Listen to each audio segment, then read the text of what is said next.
Chapter 441, Dormammu is negotiating again. Chapter 441, Dormammu is bargaining again, and again. Why has the dark dimension become so barren? Why is the energy so thin? Dormammu muttered as if the sky were falling. How much time, how much power, how many schemes had he expended to make the dark dimension what it was? Every scrap of energy in it had been painstakingly acquired by devouring Earth and other dimensions, and now it was gone. He closed his eyes and opened them again. The dark dimension seemed to have reverted overnight to the state it had been in when he first became a dimensional lord. Why is this happening? Why is this happening? Leon watched from the side with interest. The current Dormammu looked like a stock trader who had watched his portfolio implode, eyes glassy with the despair of sudden bankruptcy, desperate to drag someone else down with him. Was it you, Sorcerer Supreme? Did you do this? Dormammu glared at Leon, fury blazing as if he wanted to devour him on the spot. Leon spread his hands. Look around. Are your brothers still here? What brothers? Dormammu turned and saw only Leon and himself in the boundless void, but he quickly thought of Mephisto and the other Hell Lords, enemies who had acted like this before. Are they gone? Did you drive them off? How long have I been unconscious? He felt as if ages had passed. You've been lying here with me for several months. A few days ago, the curses and poison on your body began to fade, Leon said, leaving out that Mephisto and the others had also been unconscious for months. He preferred omission. Dormammu roared. Bastards, those hell scoundrels, those dimensional villains, since they couldn't seize the new dimension, they looted my dark dimension. I won't forgive them. Is that so? But you look terrible. Is your dark dimension okay? Leon asked, feigning concern. My dimension's almost drained dry, and, wait, this feeling, someone is stealing my authority. Who is it? Those scoundrels, or Umar? Dormammu panicked, unraveling. If learning the dimension had shrunk was like coming home to find the house burned down, then discovering someone had taken his place and was living in his likeness, sleeping with his partner, playing with his treasures, was unbearable. I have to go back. I have to go back. He tried to lunge at Leon, but was pinned to the ground and unable to move. Lying there, he pleaded, Sorcerer Supreme, I'm in deep trouble. Let's forget our past. Let me go back first, and we can discuss everything else later. How bad, Leon considered. It couldn't be Mephisto or the other Hell Lords. They'd been missing for months, and their primary forms had been destroyed. When resurrected, they would be busy consolidating control in their own realms.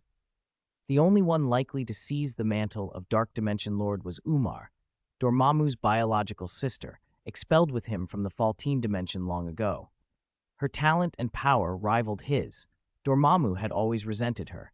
He had imprisoned her in a pocket dimension and visited from time to time to humiliate her. Whenever his grip on the dark dimension faltered, Umar would break free and attempt to take authority. If Dormammu didn't get back in time, the roles might reverse. If I don't go back now, I might. Dormammu's voice trailed off. He fixed Leon with a wary look. Sorcerer Supreme, you must let me go. Seeing Leon unmoved, he tried emotional appeal. I fulfilled all our previous contracts. Even if I pushed things at the end, I did my best to help Strange. Strange, you mean helping him with the universal collision, right? So the crisis in the main universe has been averted? Leon probed, remembering the second condition in their agreement. Dormammu hesitated. No, it failed. Those sorcerers, had too much impact on the universe, and I returned to the dark dimension too late. He said it in a dull tone. I couldn't stop the universal collision in time. Now their universe will soon collide with another one. Leon raised an eyebrow. Strange's failure meant a universal collision in the main universe was unavoidable, perhaps the very crisis Eternity had warned about. Seeing Leon's silence, Dormammu assumed refusal and threw himself into negotiation. Sorcerer Supreme, let me leave. I'll agree to whatever conditions you set. Any conditions, Leon said. Then let's sign another contract. He produced a parchment he had prepared long ago. A list of unequal terms that struck at Dormammu's pride, but stopped short of total surrender. Dormammu skimmed it, saw Eternity named as witness, and grimaced, but then he nodded, black fire coiling around his head. I agree to everything, he spat. He wanted nothing more than to get away from Leon, not just to seize back his dimension, but because every encounter with this Sorcerer Supreme seemed to end in disaster. Magic was metaphysical and personal. As a dimensional demon god, Dormammu felt Leon might be his destined nemesis. When the contract was signed, the parchment disintegrated into motes of light. Under its terms, Leon would be free to borrow Dormammu's energy without his surreptitious throttling. Leon could occasionally command Dormammu to perform tasks, and a number of other one-sided clauses favored Leon. He smiled with satisfaction. "Very well, you may go," he snapped his fingers. "It's a long way back to your dark dimension. For your convenience, I'll send you back myself." "You're sending me back?" Dormammu asked, curiosity mixed with suspicion. In the next instant, Dormammu's body fell apart into fine ash and scattered. Damn it, just like those Hell Lords, a scow. But he was gone. Leon pocketed the Time Fortress and returned to the Divine Kingdom continent. The continent sat at the very center of the dimension. Though called a continent, it was really a world within a world, a pocket dimension that only Leon could enter and exit freely. On the continent's shore, the Reed Duo clone and the Black Light clone stood beside the Sea of Blood. Again and again, they watched the sanguine ocean exercise its creation talent, spawning civilizations from its tides and then crushing those nascent peoples back into seawater. Chapter 442, Genetic Research and M-Bodies. Using the genes of the other three bodies as references, it became very simple for the Blood Sea clone to improve its genetic level. Several months passed. Leige Duo made repeated inferences and experiments, finally raising the Blood Sea clone's gene to 10,008 times. And just then, after creating another race as a template, he found the ideal genetic structure for the Blood Sea clone. The vast Blood Sea finally broke past 10,081 times and became a perfect life form. The Blood Sea's expansion accelerated. As before, it nurtured small clones, absorbed dark dimension energy to replenish itself, and then the small clones remerged into the Blood Sea. Originally, the plan was to use the Blood Sea clone as the main platform for gene research and energy storage, Leige Duo mused. But plans can't keep up with changes. For gene research, the Blacklight clone is more suitable. The Blood Sea has become auxiliary. For energy storage, the Leige Duo clone already contains energy comparable to 24 universes, far exceeding the Blood Sea. Now my main body's Kryptonian gene has reached the most comprehensive and perfect state of a Kryptonian. To continue advancing, it must transcend the limits of ordinary Kryptonians, even those of the entire race. The genes the Blacklight clone devoured before can finally be used for research and fusion. But first, perhaps I should try to push the Leige Duo clone's gene even further. Leige Duo himself now possessed single-entity supremacy. His power made this fragment of consciousness feel capable of penetrating the principles of anything it observed. Viewing his own light factors from a perspective that transcended the universe, he immediately saw numerous flaws, the directions to fix them, and an even more advanced genetic structure. Ideas surfaced in his mind: 1008-1, 1082, 20,000. In just a few hours, the Leige Duo clone's gene exceeded 20,000 times. Although the pace slowed the farther it went, the transformation remained rapid. At the same time, Leige Duo's main body took out the Infinity Stones and, with their help, entered a super single-entity state. He carefully observed his Kryptonian genetic structure. His transcendent cosmic vision revealed its flaws, too, but deducing the path of gene evolution was much harder for the main body. Where the clone could advance from 1008-1 to 1008-2 quickly, the main body found even a single increment could take years. Leige Duo thought it through. The Leige Duo clone's life essence has already transcended the universe. Its evolutionary direction is traceable, so reverse engineering is easy.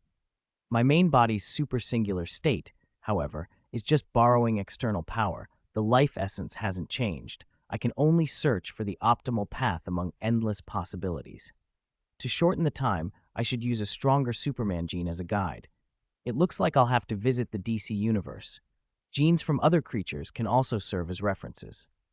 Different species follow different evolutionary paths.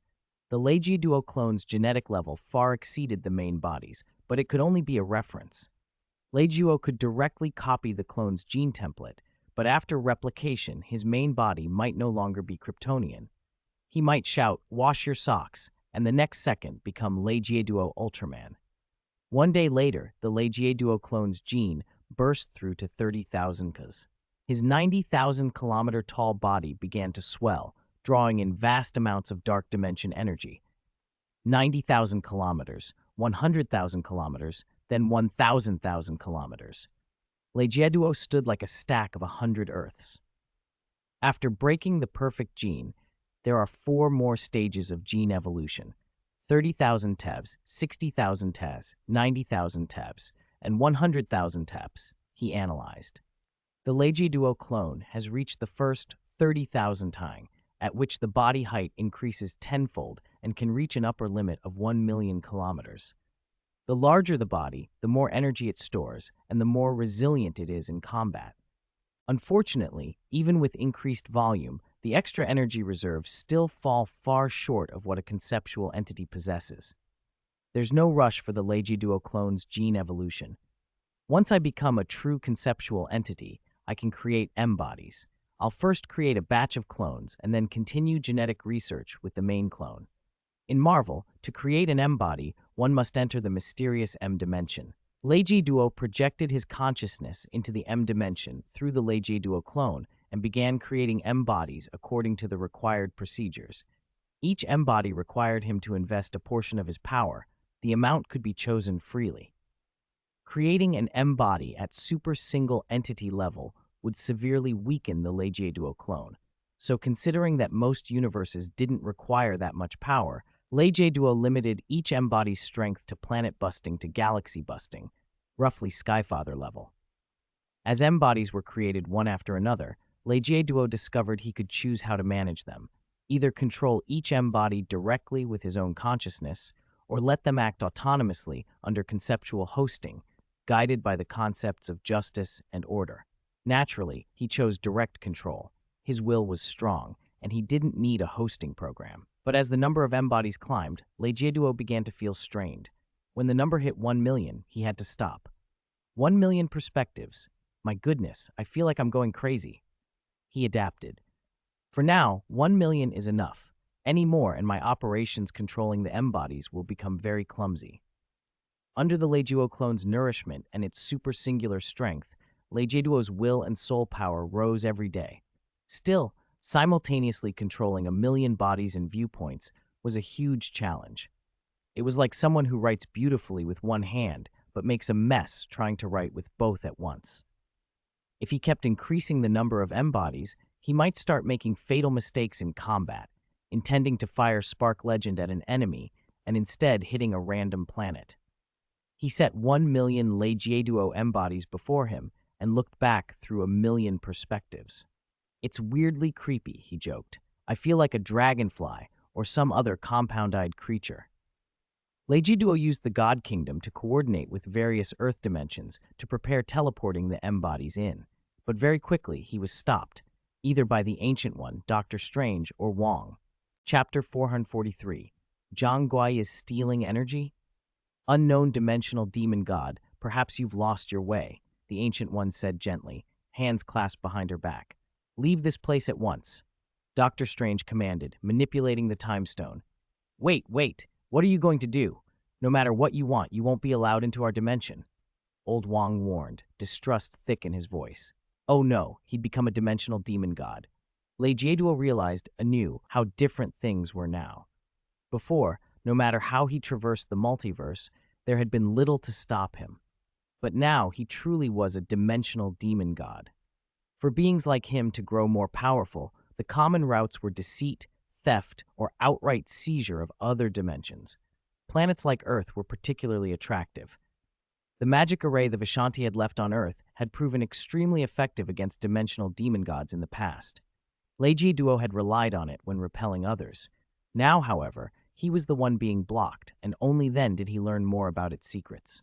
For ordinary demon gods, attacking Earth from the outside was nearly impossible.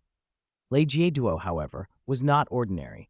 He could exploit space and reality's rules to bypass such barriers or brute force them with sheer power.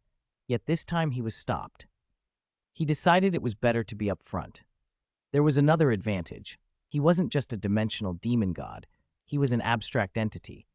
In the arcane hierarchy, abstract entities were legendary, even more ethereal than the Vishanti. If Duo were merely a demon god who'd once been human, no sorcerer supreme would allow him into Earth's dimension. But if he was an abstract entity who had become a demon god, that changed the rules. "I am not a dimensional demon god," Duo announced, producing the authority of his existence as if flashing a badge. "I am an abstract entity. There are anomalies in your world. Let me inspect them." An abstract entity?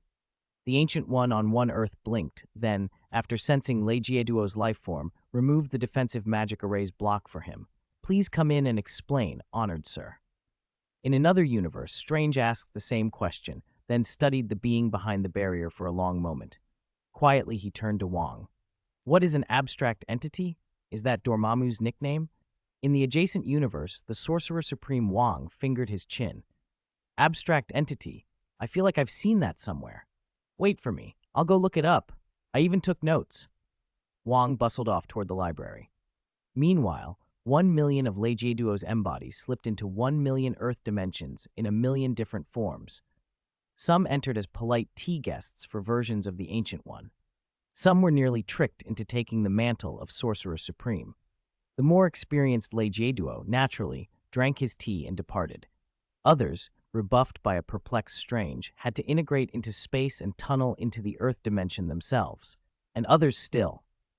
After sending his embodies out into those universes, Duo integrated them into their respective realities as illusory concepts wherever possible. He didn't need to personally act in every world for those copies to grow stronger. The Duo clone simply needed to witness events to gain power. Duo treated the arrangement like placing cameras in 1 million universes.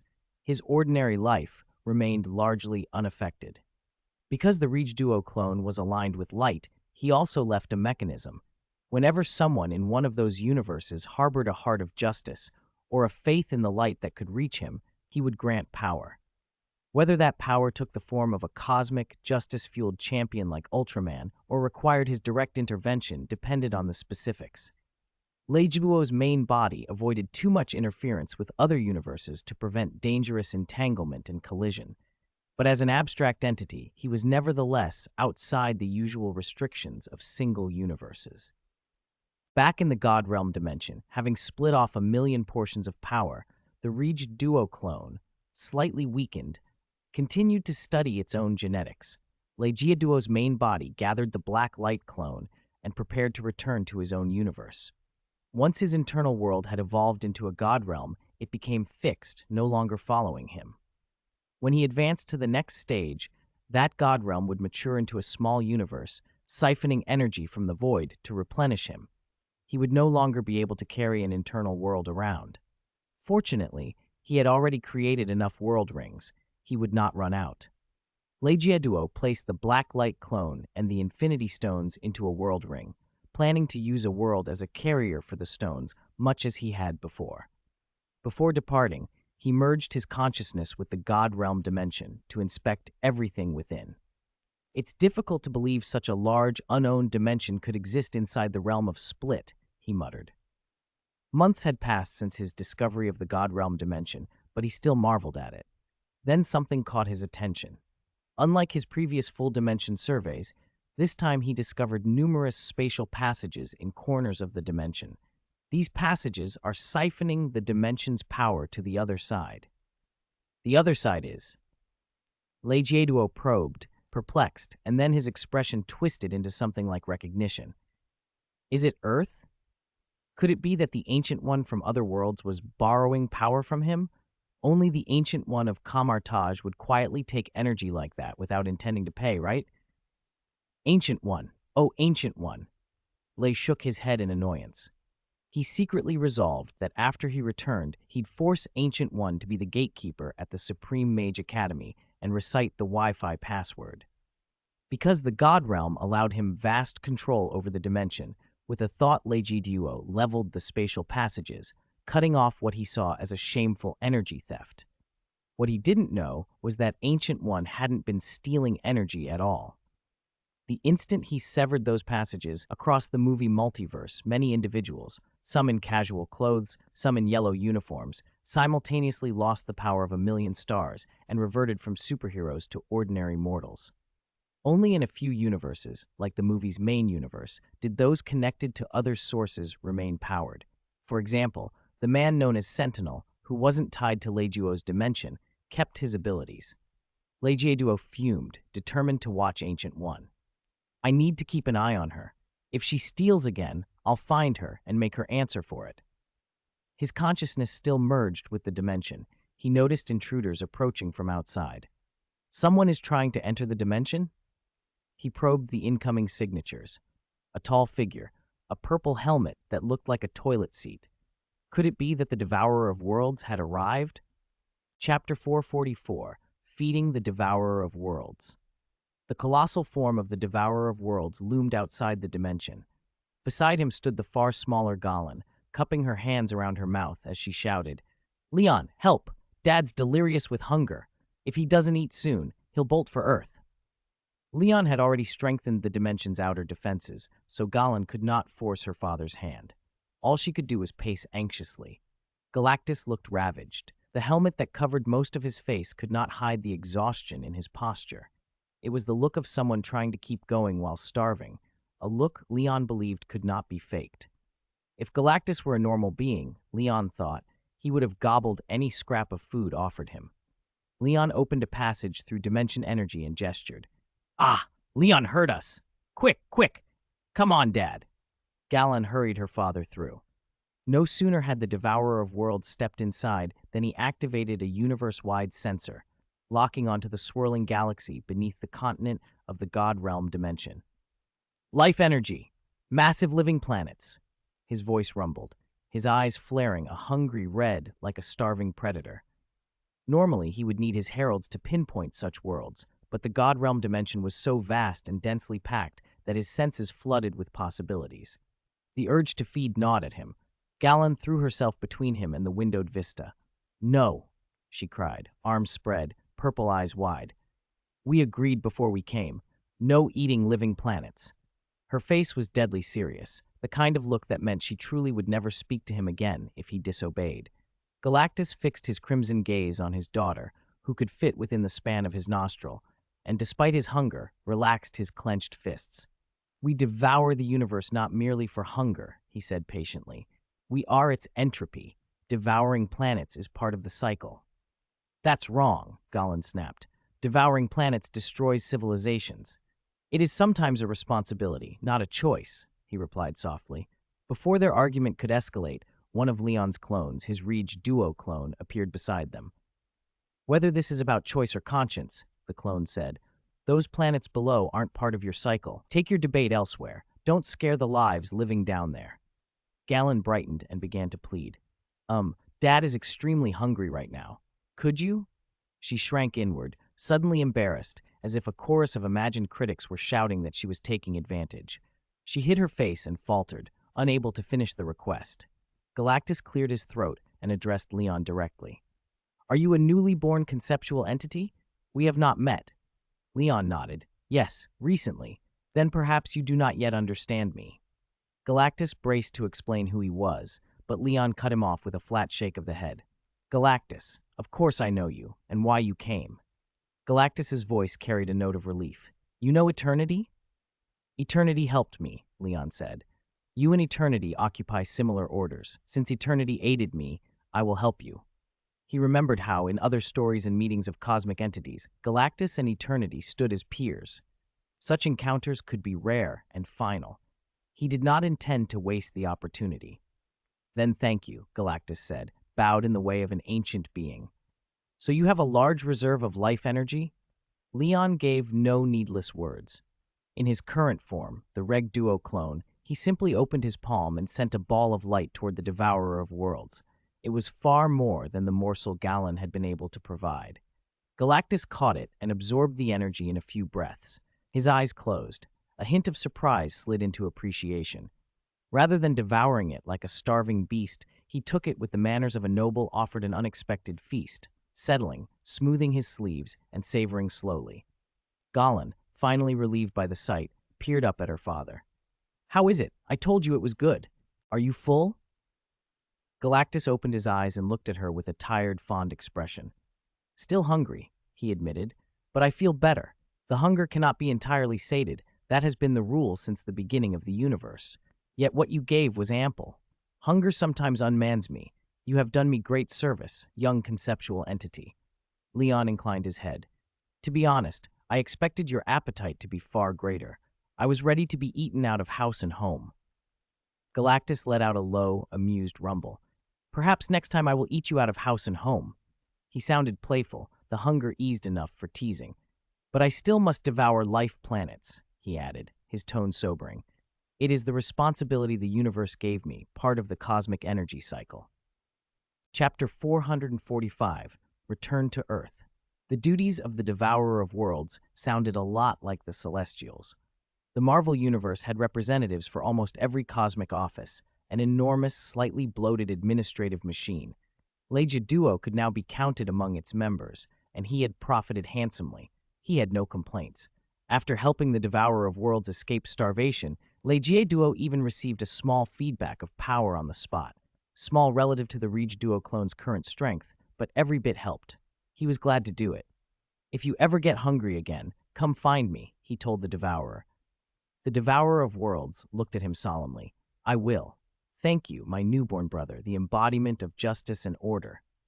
He had seen through the concept Legia Duo represented and offered a warning.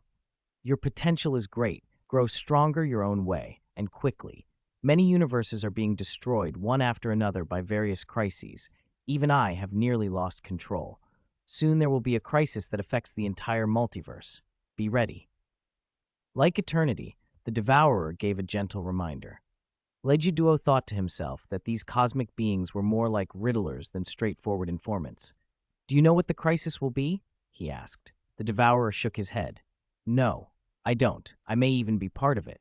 He glanced around the God Realm dimension. This is a very good dimension, full of potential. Perhaps you can weather it. I must go. Thank you again. If ever you need me, come find me. Eternity and the Celestials can point you to my location. Legia Duo felt a little like an urban miracle worker who'd cured a powerful patient and won a promise in return.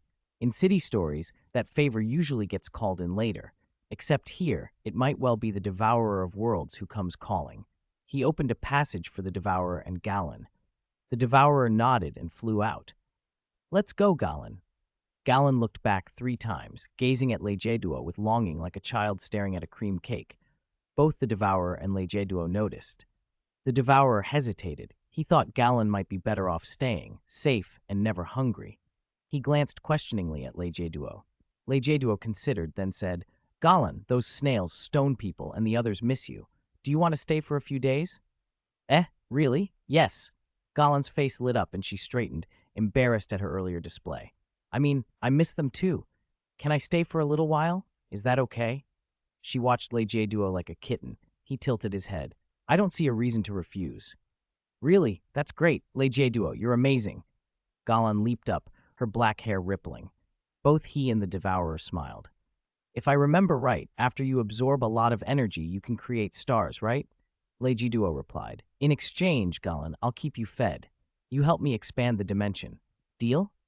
Galen nearly exploded with joy. The thought of never having to feed by devouring life or whole planets and to have delicious food delivered was bliss beyond imagining. Yes, of course, she agreed at once. The Devourer watched them in silence. After confirming Galen would stay, he spoke one last time. I'm leaving, Legia Duo. Please take care of Galen. If you need help, find me. And with that, Uncle Devourer of Worlds left, leaving behind Sister Devourer, who was delighted to be fed by Legia Duo. Once her delicacy was finished, the petite figure patted her belly and bounded into the spiral galaxy to play with the native creatures. Legia Duo resumed his original plan. He left the Reg Duo clone and the Sea of Blood on the God Realm continent. His main body, with the Black Light clone, set out for home. Having broken through to Lawmaster, Legia Duo could move swiftly even without the Reg Duo clone in the realm of Split. That realm had once lacked rules like space and time, so the Infinity Stone's functions were greatly reduced there. But after his breakthrough, Duo's world power had crystallized into divine power. This divine power embodied all the rules he had comprehended. When he spread it through space, it was like unfolding a domain of laws.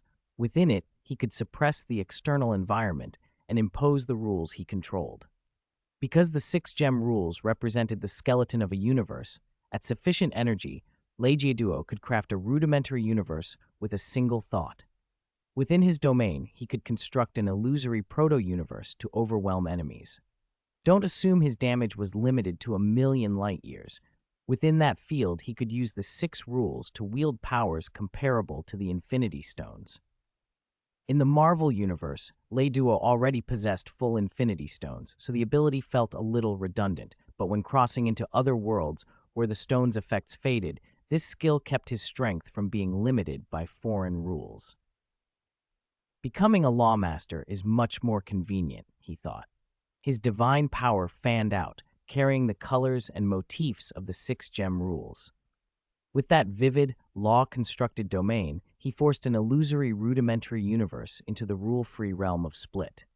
He swept casually through space.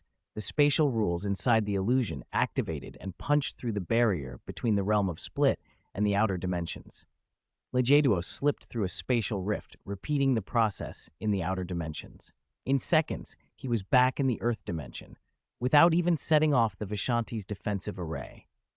If Mephisto and Dormammu, the demon gods who had tried and failed to reach Earth, had known Duo had this trick, they would have cried and begged him to take them along.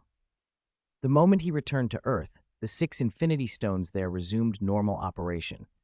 Their energy flowed into Duo, and he once again entered a superpowered state. The amplification from the Infinity Stones is much stronger on Earth than in the God Realm dimension, he mused, but unfortunately, they can't be used in other worlds outside the Marvel Cinematic Universe. Duo sighed and looked up at the starry sky. Chapter 446, Chapter 11, The Disappearing People. He hovered not far from the moon, staring outward through layer upon layer of space until he reached the chaotic void beyond the universe. Countless universe bubbles were pressed together in that emptiness. Beyond them lay the outer dimensions, and only past those lay the realm of Split, where the God Kingdom sat. Huh? Watu? A blue-robed figure tore across the cosmos, observer Watu. He skittered through the void, glancing around in panic until his eyes met Duo's. Duo? He whispered, then stiffened as if spotting a lifeline. Duo, help me, please, help me with that. The plea was cut off by a sudden jolt of terror. Watu leapt up as if he'd seen something unspeakable. Oh no, he's coming. I have to go now. Duo, if you get a chance, damn it. Before he finished, Watu shot into the deeper void outside the universe and vanished in an instant. Duo watched, baffled. What was Watu running from? Dark Strange? Infinite Ultron? He let his gaze withdraw. Watu wasn't easy to kill. Duo had watched him before, so there was no reason to panic. If even Watu could be killed, it would take a true cosmic-level crisis, and that was beyond Duo's capacity at the moment. Time to go home. He leisurely angled back toward Earth. It had been the longest stretch he'd ever spent away. Months in the realm of Split, where time didn't follow Earth's rules. Those months could have been much longer down on Earth. Before he left, Duo had sent instructions in a group message. If he were gone more than a year, or if a major crisis struck Earth, Jarvis could reach him through the TVA's time tablet. Wong and Mordo could contact him by magic. He'd received no messages since, so he felt relaxed. As he sped toward home, he released an M-body clone into the air. It dissolved into abstract conceptual light and dispersed into the universe's fabric. By leaving an M-body continuously monitoring Earth, he wouldn't have to worry about unpredictable events while he was gone. Then, at light speed, he plunged into Earth's atmosphere and landed on a familiar rooftop in New York. Something was wrong. Very wrong. Where is everybody? His super hearing swept the city. Tony, Diana, Kara, and the others were nowhere to be found. Over at the Camartage Pocket, Wong and Mordo remained, but Banner was missing. Duo scanned the wider universe. Tony and the rest were absent there as well, as if they had vaporized. Where had they gone? He was about to open a space portal to question Wong when Jarvis's soft, familiar voice came from inside the house. Young Master Legiduo, is that you? Young Master Legiduo? Jarvis's tone was as gentle as ever, like an old butler who had served the Starks for decades. Legiduo stepped inside. Jarvis's hologram activated and bowed. Welcome home, young Master Legiduo. Why are you here? Where are the others? Legiduo asked. They asked this sub-entity of mine to stay behind and look after the house before they left, young Master. Jarvis replied with his calm, magnetic voice. They've all gone to another universe. It may be some time before they return. Another universe? What's happening? Jarvis explained. It's been 5 months since you left, young Master. It's now late December. How long have I been gone? Legiduo asked, taken aback. 5 months, young Master. Is it almost 2012? Continue. A few days ago, Mr. Peter Parker, he's 23, came here looking for help, Jarvis went on. His universe is in serious trouble. For reasons even he doesn't fully understand, his universe is colliding with another universe. Not long ago, a phantom of another Earth appeared above Mr. Parker's world. The heroes on his side, the remnants of what used to be their Avengers, gathered to investigate. The investigation showed that the phantom in the sky was actually another Earth. It is solidifying and drawing closer. It's going to collide. According to the Sorcerer Supreme in Mr. O. Parker's universe, the Earth collision is only the beginning. When those two Earths collide, their corresponding universes will collide in turn, and eventually everything could be destroyed. Legiduo's face fell. This was the start of something huge. It had begun with the main universe colliding with another, and chain reactions would almost certainly follow. He remembered Dormammu's words, that Doctor Strange had failed to stop a universe collision, and the warnings from Eternity and the Devourer of Worlds.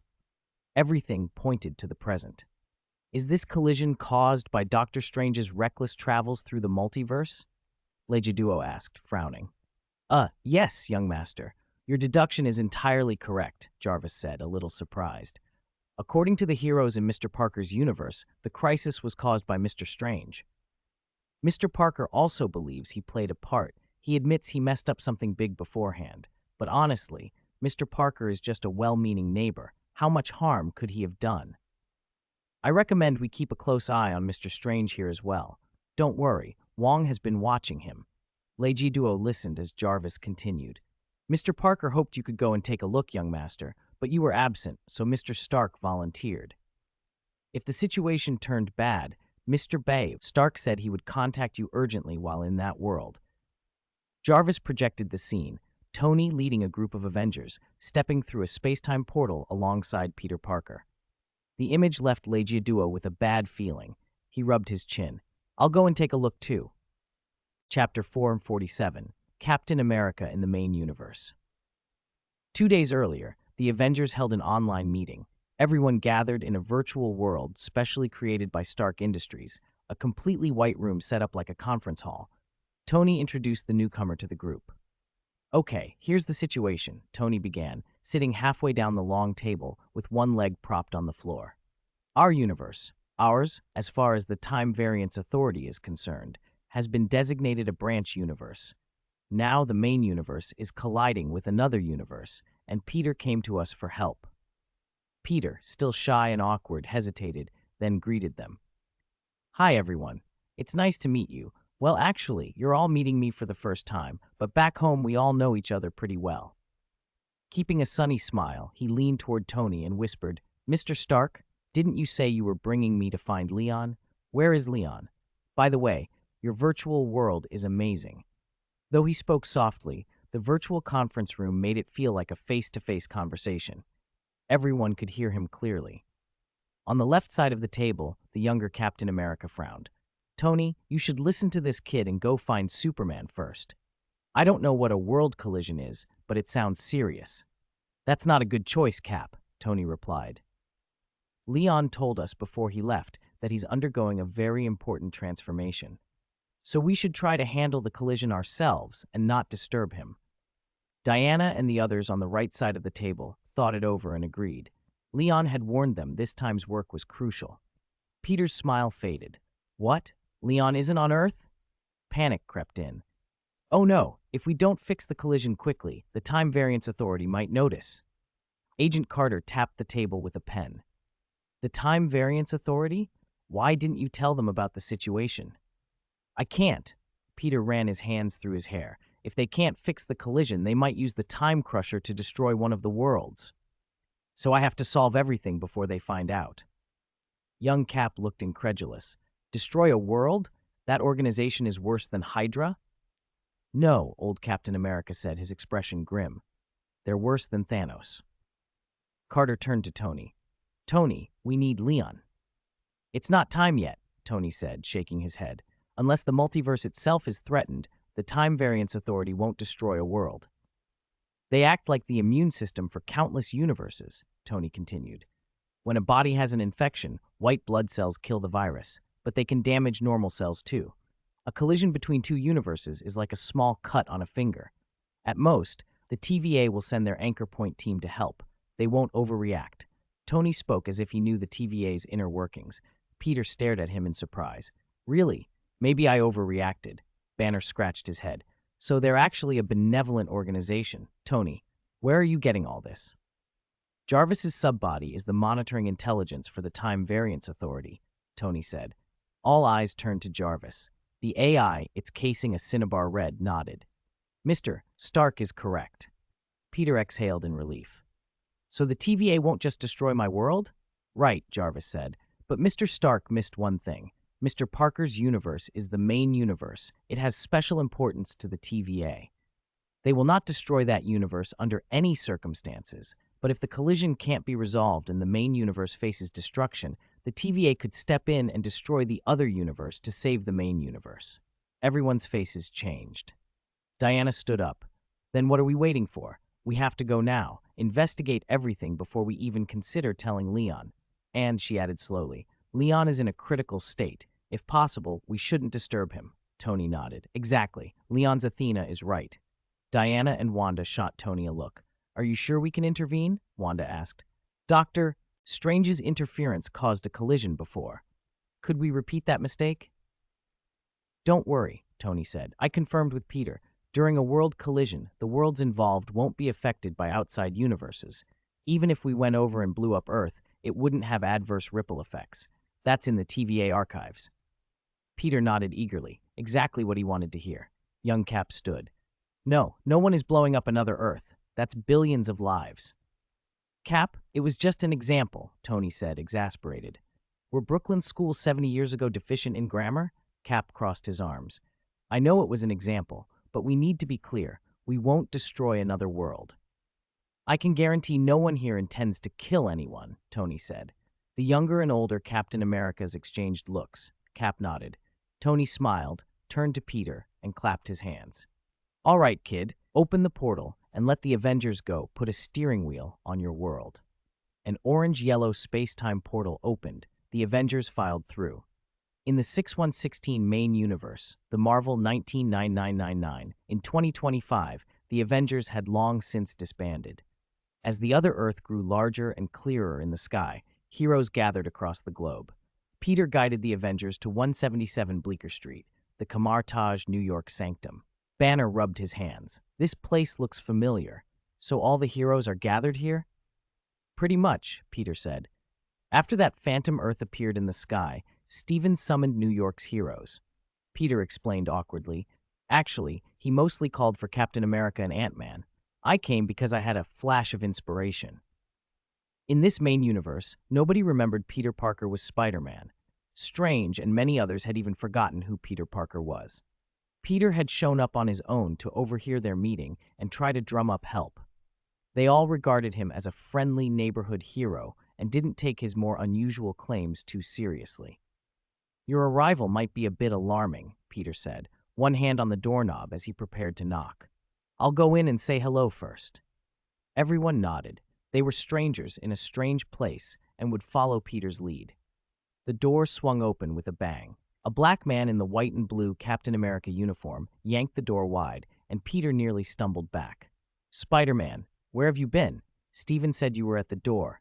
Holy shit. Sam Wilson stared at the Avengers lined up behind Peter. He saw Tony first, then Agent Carter. Then his eyes landed on the two Captain Americas. Stark? How is that possible? You're not— Wait, Agent Carter? Captain? Sam's horror melted into something else, astonishment, then a rush of emotion. For a moment, he was sure Peter had led a parade of imposters. Then he realized he was looking at Steve Rogers, that steady demeanor, that clear, unwavering gaze. Standing there, Sam felt transported back to 10 years earlier, Steve running past and saying, "On your left." "Of course I remember," the younger Captain America said with a grin. "Looks like we're going to get along, Sam. You always were a little slow on the run." Old Captain America, smiling with the wear of years, added in a raspy voice, "On your left." Sam laughed until his chest tightened with memory. The other Earth in the sky cast a shadow over New York, but in this moment, Sam felt the warmth of that familiar morning again. He hugged Tony, then turned and embraced the two Captain Americas at once. Old Captain America understood. He smiled as he hugged Sam and said softly, "I didn't forget, and I didn't expect you to wear the shield, Sam." Sam's smile faltered. He stepped back and forced a bitter grin. "Steve, you shouldn't have given me the shield. I don't have the serum. I'm just a regular guy. I don't want everyone to depend on me like they depended on you." Both Captain Americas looked surprised. In this main universe, Steve had apparently given Sam the shield. Old Captain America fell into thought. The actions of the main universe, Steve stirred something in him. Perhaps he had stayed long enough in this timeline. Perhaps it was time to return to his own world and pass the shield on, just as in the main universe. The spirit of justice needed to be carried forward. Chapter 448, Chapter 10, Encounter Before Collision. The young Captain America didn't overthink it. He hadn't worked with Sam before. Without the Hydra incident, Steve and Sam had only ever been morning-run partners, but he trusted his other self's judgment. "Sam, we aren't the Steve from your world, but we trust him. So we trust you too." Sam looked at him, smiled, and shook his head. Seeing the real Captain America steadied the panic that had been gnawing at him since the collision crisis began. This was the kind of charisma and dependability only a captain could radiate. He, the new Captain America, still had a long way to go. "Thanks for the cliché pep talk," Sam said, punching the young Cap's chest. "That made me feel even worse." "So, oh my God, Natasha, Banner, Wanda, I feel like it's the old days when the Avengers were still together," the young Cap murmured. "Are you from that Earth in the sky?" Sam asked. He had an inkling, almost a certainty, but the young Cap shook his head. "No, we're from another world. It was Spider-Man who came to us for help."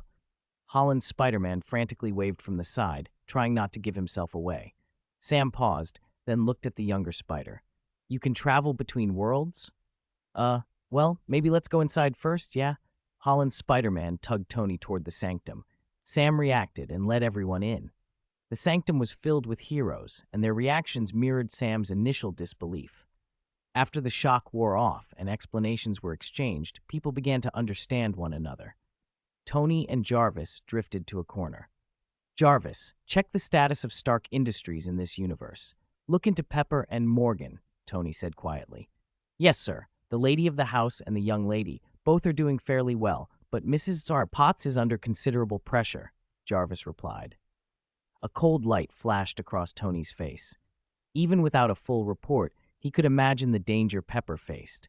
The Iron Man of this world was gone, and Pepper and their daughter were left to shoulder a massive company. Predatory interests would circle, and without the Avengers, this world's team had disbanded. There was little to stop them. Rhodes should have been a protector, but Jarvis's intelligence from the TVA said Rhodes had been replaced by a Skrull and was imprisoned. This world was a mess.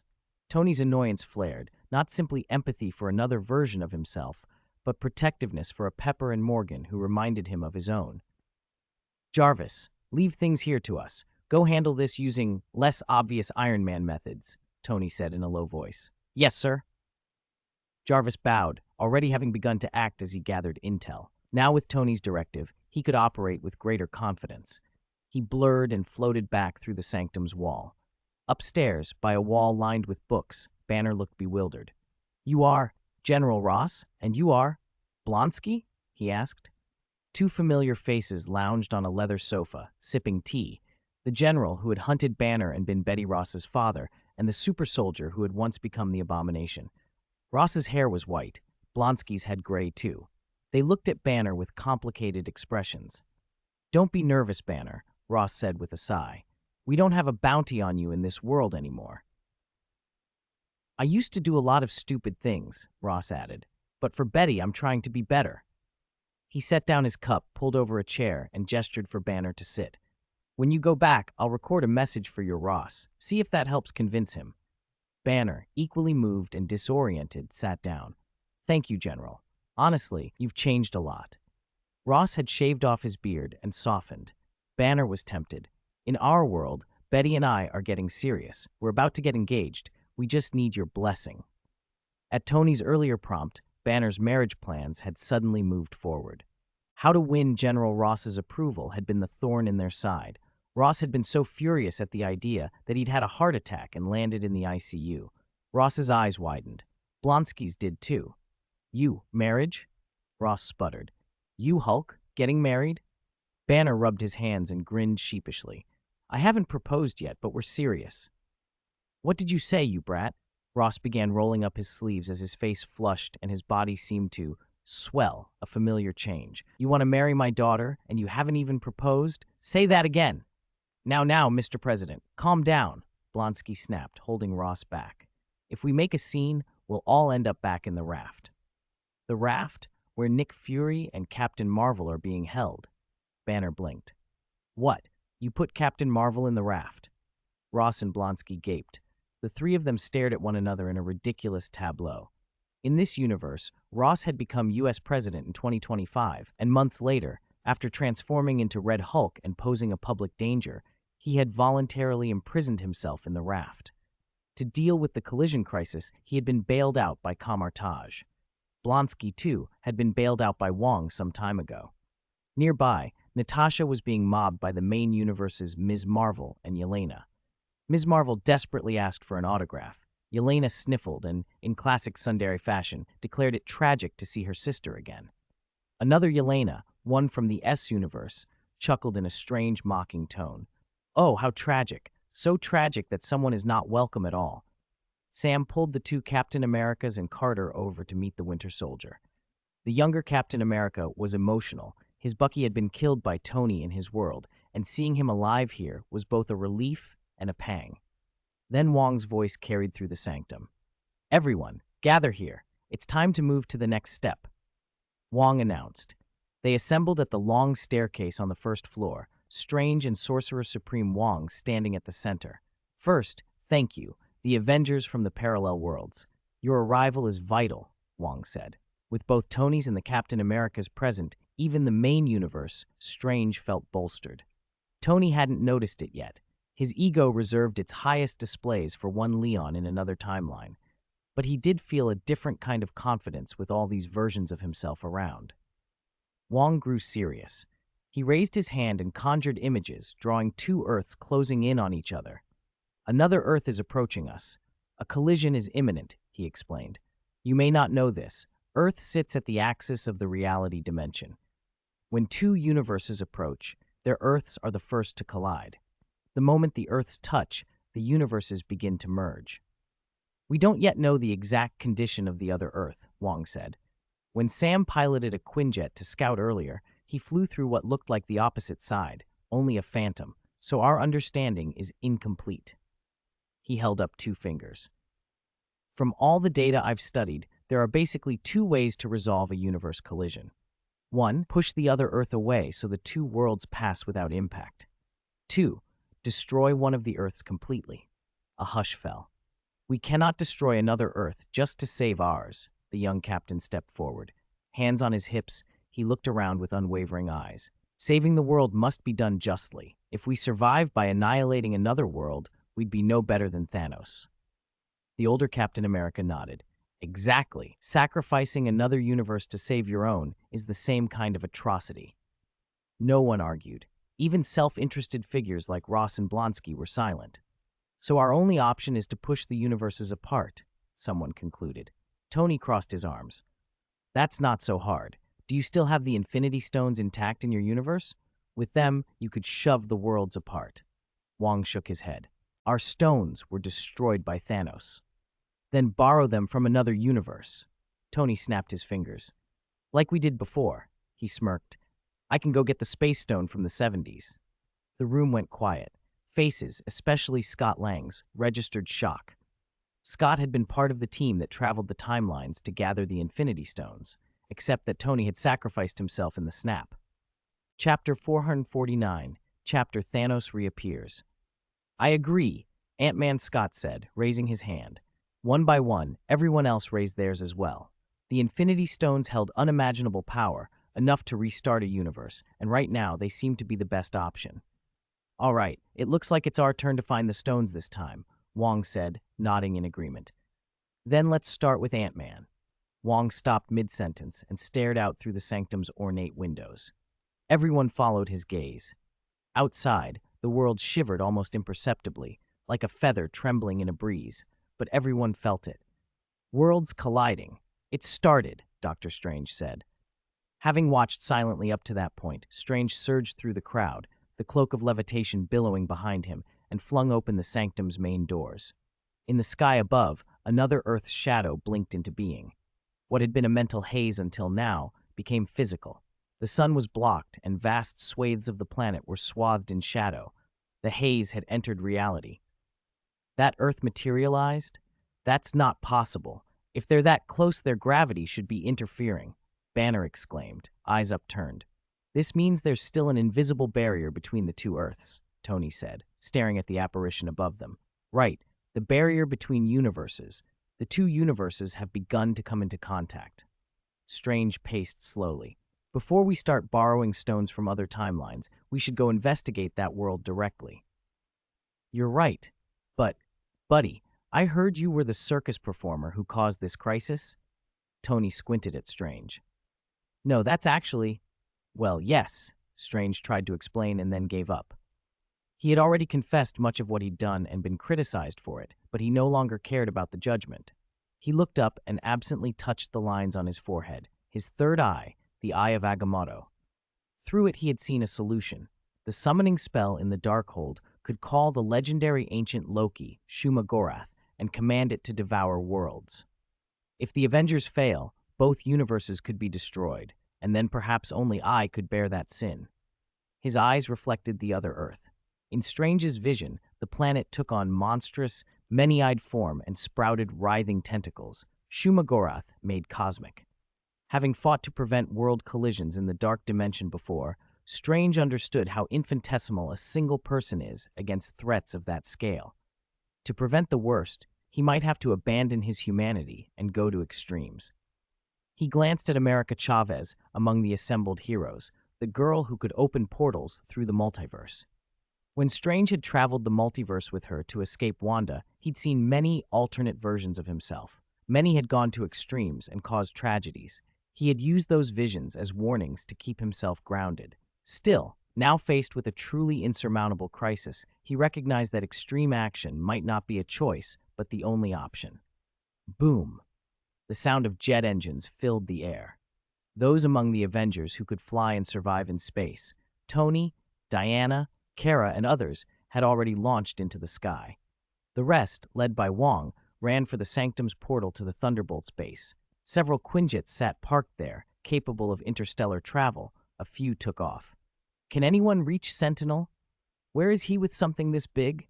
Main Universe Yelena shouted. I haven't seen him all week. We're on our own for now, Bucky replied calmly, leaning against the Quinjet's backrest. He's probably locked in a fight with his other personality again, Yelena muttered. Months earlier, the main universe's Sentinel had appeared in public suffering a mental break. It had been the Thunderbolts, Yelena, Bucky, and the others who'd helped him recover with patient talk therapy. Since then, Sentinel had joined them occasionally. His power source was mysterious and not affected by Leon's severing of energy channels, but of all times to lose contact. This was the worst. Thank goodness we have Captain and Iron Man from other worlds now, Yelena added, praying silently that everything would go smoothly. Through the comms, S-Universe Natasha's voice came in teasingly. Yelena, if you're scared, you can hide behind me. Don't worry, I'll protect you. Shut up, Natasha, both Yelenas snapped at once. The Quinjets streaked toward the other Earth. Tony, wearing his latest anti-Superman armor after multiple iterations, led the charge. Behind him flew Diana in golden, saint-like armor, and Kara, who had been absorbing solar energy for 2.5 years. Jarvis, having already handled Pepper and her child's affairs, followed from Earth. As they neared the Phantom Planet, the Avengers passed through an invisible membrane. That feeling, was that the world barrier? Tony asked. I think so, Diana replied. Her armor shimmered as she peered at the distant Earth. I can faintly see scenes from the other side. She looked to Kara, who flew beside her. Kara, can you see what's happening there? Their ear-mounted communicators created an energy isolation seal over their mouths and noses so they could speak in the vacuum. Kara stared forward, every detail on the distant planet magnified in her vision. Yes, she said, voice tight. But it doesn't look good. That Earth is under attack. Kara hesitated. The attackers look alien, and their leader is this huge purple-skinned guy. Wait, isn't that Thanos? Thanos? Thanos! Thanos!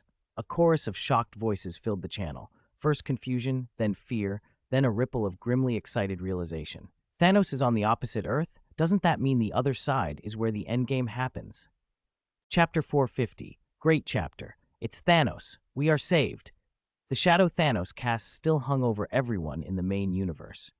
He had given them 5 years of grief, years that would have buried them along with the universe if not for Iron Man's final sacrifice. Whether it was Wong, Doctor Strange, or Ant-Man, everyone remained wary of him. So when word came that Thanos was on the Earth on the other side, it was strangely comforting. Although it sounds bad to say it, the other side has the Infinity Stones now. This is our chance, Doctor Strange said over the comms. Everyone, listen. The same person from different worlds can have completely different lives and personalities. He pointed to Tony Stark as an example. If Tony had never gone to Afghanistan, he might have stayed a flamboyant playboy. In one what-if variant, Tony, who'd been rescued before the bombing, even increased his involvement in the arms trade. But Strange wasn't making a moral argument. He changed his tone. So we can't project the people we know onto their counterparts. We can't assume they're good or evil. I propose we observe for now. When their Iron Man snaps his fingers, we move in and take the stones. That way, we don't alter Thanos' fate over there, and we gain the initiative. Most importantly, we prevent the other side from using the stones to do irreparable harm to our universe. Strange spoke from experience. He had seen too many versions of himself, stubborn, selfish, or without a conscience, willing to do anything for their ends. Vigilance when dealing with parallel world counterparts was sane, even necessary. He didn't fully trust those from the S-universe either. Otherwise, he wouldn't still be standing as Earth's last guardian. With the Avengers dead or scattered, that caution mattered. Silence held on the channel for a few seconds. Then old Captain America spoke. No, we can't do that. Steve sat in the Quinjet, looking toward the distant converging Earth. The man's white hair and weathered face made his voice sound like an ember. I believe in Tony. I believe in Bucky. I believe in Banner. Even if they're from a different universe with different experiences, they'll stand with us. They'll stand in front of everyone. We're here now. We should go support them. When we faced Thanos before, we were isolated and helpless. They're isolated now too, but we can be their reinforcements. Everyone, fight with them. Face it together. Don't give up on anyone. Old Steve talked about the Avengers from his universe, but everyone listening felt he was talking about them. That was Captain America's power. A kind of stubborn, contagious optimism. It was that very stubbornness that made people want to follow him. Sam stared at the old white-haired man, a bitter smile tugging at his lips. Steve, you really are something. Sam felt unworthy of the name Captain America all over again. He straightened up. Captain, give the order. We'll follow you. Old Cap smiled, but shook his head, pointing instead to the younger Captain America nearby. The young man was watching the team around the Quinjet. I haven't faced Thanos, the younger Steve said. I don't know what he's like, but I think we should follow Tony. He trusted Tony. Tony was his commander now, after all. Thank God, one of the younger heroes quipped. I thought we were in for a long speech. Young people are brief. Tony's voice entered the channel then. Listen up. Jarvis has already infiltrated the other Earth's network. It's a world with experiences almost identical to ours. I think we can trust the intel. But just in case, both me and that trickster over on their side are cautious. So let's get into the fight ASAP, beat Thanos, and grab the Infinity Gauntlet. And another thing, don't let that sorcerer from Bleecker Street get his hands on the gauntlet. Tony put extra emphasis on Strange. He knew how unpredictable the man could be. How do we beat Thanos? Ms. Marvel asked. There were so many of them in Endgame, and we almost failed. Good question. Tony answered with the only plan he had left. From now on, everything is up to Iron Man. He flung the Quinjet into acceleration toward the converging Earth. But Diana and Kara were even faster. The three of them streaked through space, cutting toward Earth like blades. On the main universe Earth, Doctor Strange sighed. No matter the world, no matter the man, Tony always wore himself down. On the other Earth, the one catalogued as 199999-B2, 10 minutes earlier, the survivors had all gathered at the Avengers base in northern New York. They had found all 6 stones, forged a gauntlet, and finished the final calibrations. The argument in the war room had become the question of who would snap to restore half the population. They didn't know the blue nebula among them was not truly Nebula. She'd been replaced by a version loyal to Thanos, and now she was opening a quantum channel to welcome her master. "I'll snap," Thor blurted, waddling toward the gauntlet, his bulk rolling with emotion. "What?" The room exploded. "Wait! Stop!" Hands shot out to restrain him. "Thor, we need to discuss this before we decide," the Captain America of the B2 world said. Thor shoved a messy, thinning hand through his hair. "Are you telling me there's an Earth above our heads? Enemies could arrive any moment, but we should deliberate instead of saving the other half now." Scott Lang tried to calm him. "No, we just need to at least talk it through." "What's there to talk about? Sitting here won't save anyone." Thor's voice rose. "I'm the strongest Avenger. Let me do it." Tony put his hand on Thor's chest, stopping him. "No, Thor, that amount of energy from the snap. I can handle it," Thor insisted, clutching Tony's hand. His voice wavered with a strange mix of bravado and longing. "Please, just let me do one good thing. This is my last chance." Tony softened, talking to him like a man talking to a troubled child. "Thor, that energy isn't something you can withstand right now." "Can't withstand it?" Thor sniffed, proud. "Do you think what runs in my blood is?" Rhodes, standing nearby, shrugged. "Isn't it cheese?" "Hey," Thor snapped at Rhodes, then tightened his grip on Tony, as if trying to persuade him again. The room buzzed with tension. Everybody knew the consequences of a rash decision. The gauntlet sat on the table, a glittering temptation, and no one could fully trust the faces in that room, not all of whom were what they seemed. Chapter 451, A Different Final Battle. Thor ultimately failed to snap his fingers. It wasn't because everyone recoiled at the molten cheese streaming over him. It was because Banner had noticed something was wrong. "Guys, come here. Look at this." Banner, already merged with the Hulk, worked the console and brought up satellite footage. A 3-dimensional projection of Earth hovered above their heads. "The approaching Earth has suddenly solidified," he said, face grim. "I'm afraid our earlier guess was right. That Earth is going to collide with ours." Thanos' snap had already wiped out half the planet's population. Confusion and despair hung over the world like fallout. Kamar-Taj was stretched thin. Wong, the temporary sorcerer supreme, was barely holding off incursions from extra-dimensional demons. There had been no word from Strange. The Avengers here hadn't known that the looming world represented a collision between 2 universes. The Avengers from the B2 universe crowded around the projection, uneasy at the sight of the other Earth. Outside the conference room, Nebula had just managed to pry open a quantum channel. In an instant, Thanos and his armada blinked into place above Earth. Thousands of cannon muzzles on the fleet flared and began to gather energy. Then, like a meteor shower, they fired. Energy lances pierced the atmosphere and struck the Avengers' compound. Tony's fortress, built to survive the impossible, shattered as if it were made of fragile toys. Explosions leveled the buildings. Emerald forest and manicured lawns became blackened ruin, flames towering under a blood-red sky. Thanos teleported down from his flagship, battle blade in hand, and stood among the smoking rubble, eyes colder than the dying light.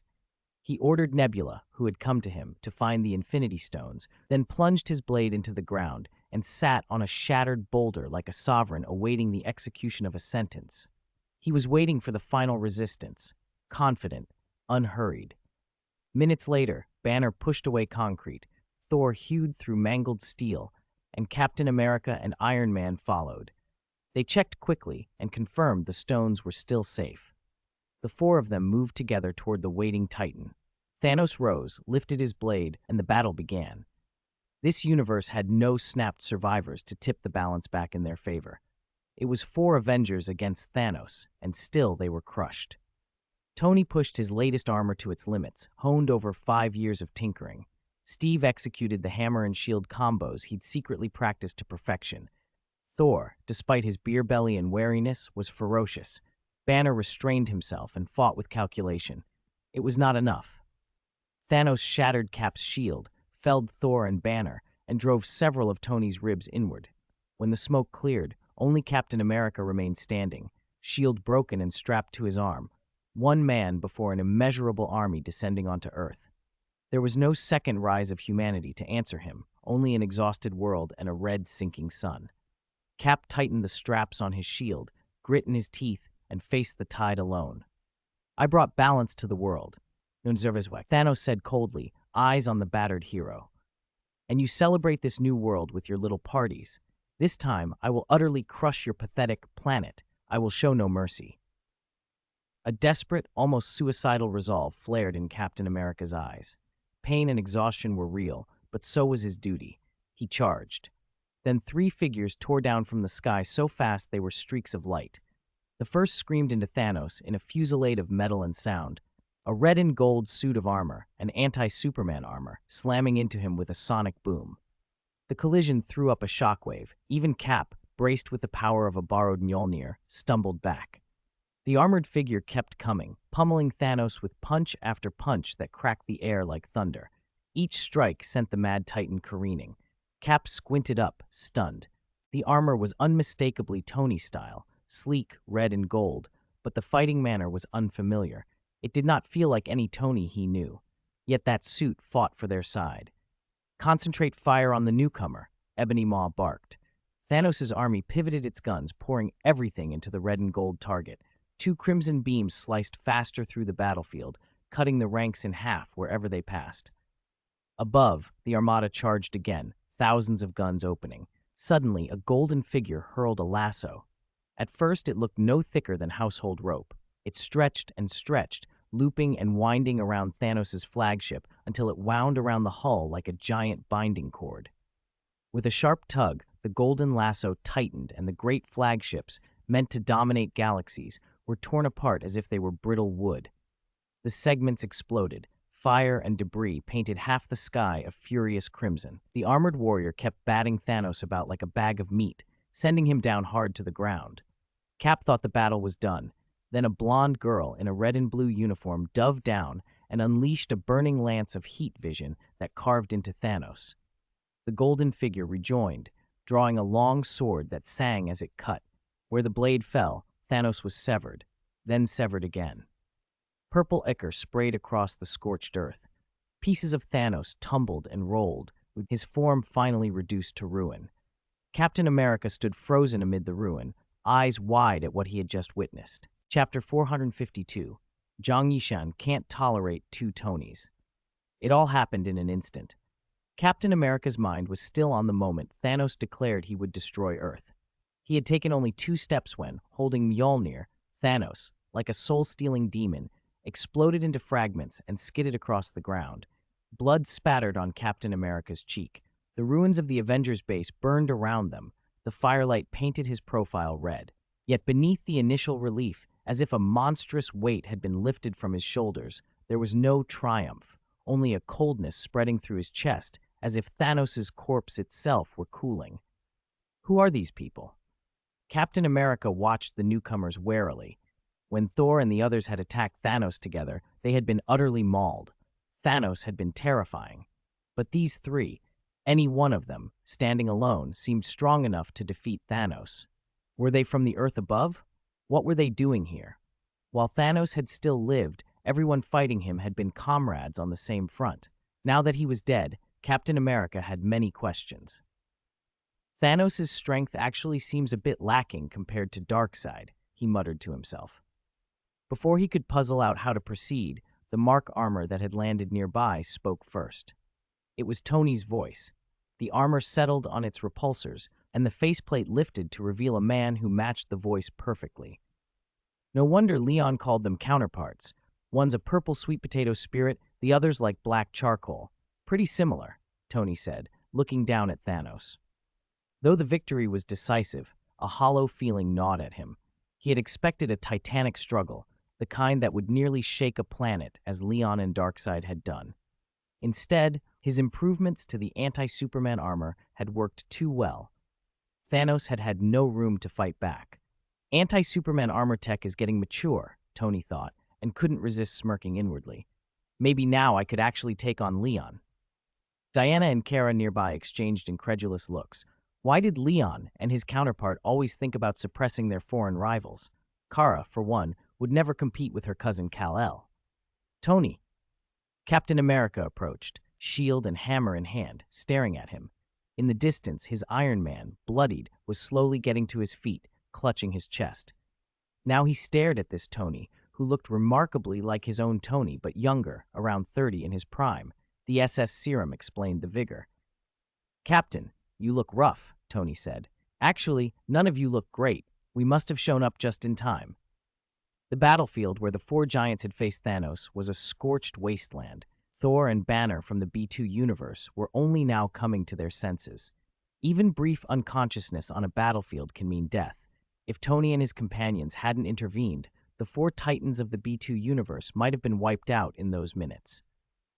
Captain America nodded. You saved Earth. We owe you. Everyone here owes you our thanks. Tony and the others, thank you for saving us. Without you, Thanos might have done what he threatened, destroyed this world, maybe more. Captain America hesitated. But I suppose Thanos wasn't your main reason for coming? He glanced up toward the sky. Another vast blue Earth hung above them, oppressive and looming, like a giant pressing down. You're from that Earth, aren't you? Tell me, what exactly is going on? Tony shrugged. Saying we're from the Earth above us is fine. He hesitated, then grinned. But, sorry, do you know me so well because in your world I'm the most powerful superhero? He amused himself with small talk as Jarvis, through the armor, had already pinpointed the Infinity Stone's energy signature. The gamma spike from the stones was coming from the drainage tunnels and air raid shelters under the ruined base, and the source was moving fast. Someone was carrying the stones and heading for the surface. Jarvis' estimate put that person emerging any moment. That would be the moment to grab the stones. Yes, grab them. Tony liked to take the initiative. They had come to defeat Thanos and help this world's Avengers, but they had also come for the Infinity Stones. If they didn't secure them, Tony was sure the other Tony from this world would never hand the stones over willingly. Jarvis reported in his ear, Sir, fluctuations from the Infinity Stones are moving rapidly toward the surface. The carrier is about to emerge. Tony gave a barely perceptible nod and continued teasing Captain America. Captain, after you thawed out of that popsicle, didn't you have a thing with another version of me? Jarvis also transmitted the threat assessment to Diana, Kara, and others still en route. Diana acknowledged, unclipping the truth lasso from her waist. They were ready to act. From across the field, the other world's Iron Man, older and battered, steadied himself with nanotech bandaging and called out, Wrong guess, kid. He walked over, limping slightly, surveying the carnage with a tight expression. Not only had Thanos been destroyed, but his entire army had been annihilated. These otherworld heroes were terrifyingly powerful. He addressed Tony directly. You're still too young to understand compromise after a breakup, or what it really means to let go of the past. You understand me because Captain and I understand each other, the older Iron Man added, half mocking. In his early 50s, he wasn't so much lecturing as taunting. He inspected the younger Tony's red and gold armor and raised an eyebrow. Nice suit, color schemes very tasteful. That was, in a way, praise for himself. He wore red and gold, too. The younger Tony bristled. Facing an older version of himself in his family's graveyard stirred a strange irritation. My aesthetic has always been top-notch, Tony shot back. But I don't get this breakup talk. Sounds like the kind of sad garbage only you old men worry about. Old man? The veteran snapped. Kid, I know your parents may have passed, and you built yourself a suit, but don't go getting cocky. Both Tonys were sizing each other up. The older man saw in the younger Tony his own reckless 30s, indulgent, arrogant, brilliant. In his mind, that made the young one spoiled. Both Iron Man and Captain America exchanged worried looks. If this version of Tony was the sort to lead, what did that say about the rest of his people? Obsolete, Tony harumphed. Your Mark armor tech was old news for me years ago. He'd had nano armor 3 years back. Mark 11 was nano, and now he called his current suit Mark 39. The older ironed his brow at that. Captain America laid a hand on the older Tony's shoulder and addressed the younger. You're here as an envoy, right? You must have more intel about whatever's happening to our skies. We should exchange information. Information exchange is important, the younger Tony agreed, then shrugged. But I'm not just a representative. All of us came. All of them? Hearing that hit Iron Man and Captain America like a hammer from Mjolnir. Especially Iron Man. If such a frivolous, arrogant Tony were the leader, the implications were unsettling. He couldn't imagine anything benign coming from a group like that. Look, here they come. The younger Tony pointed skyward.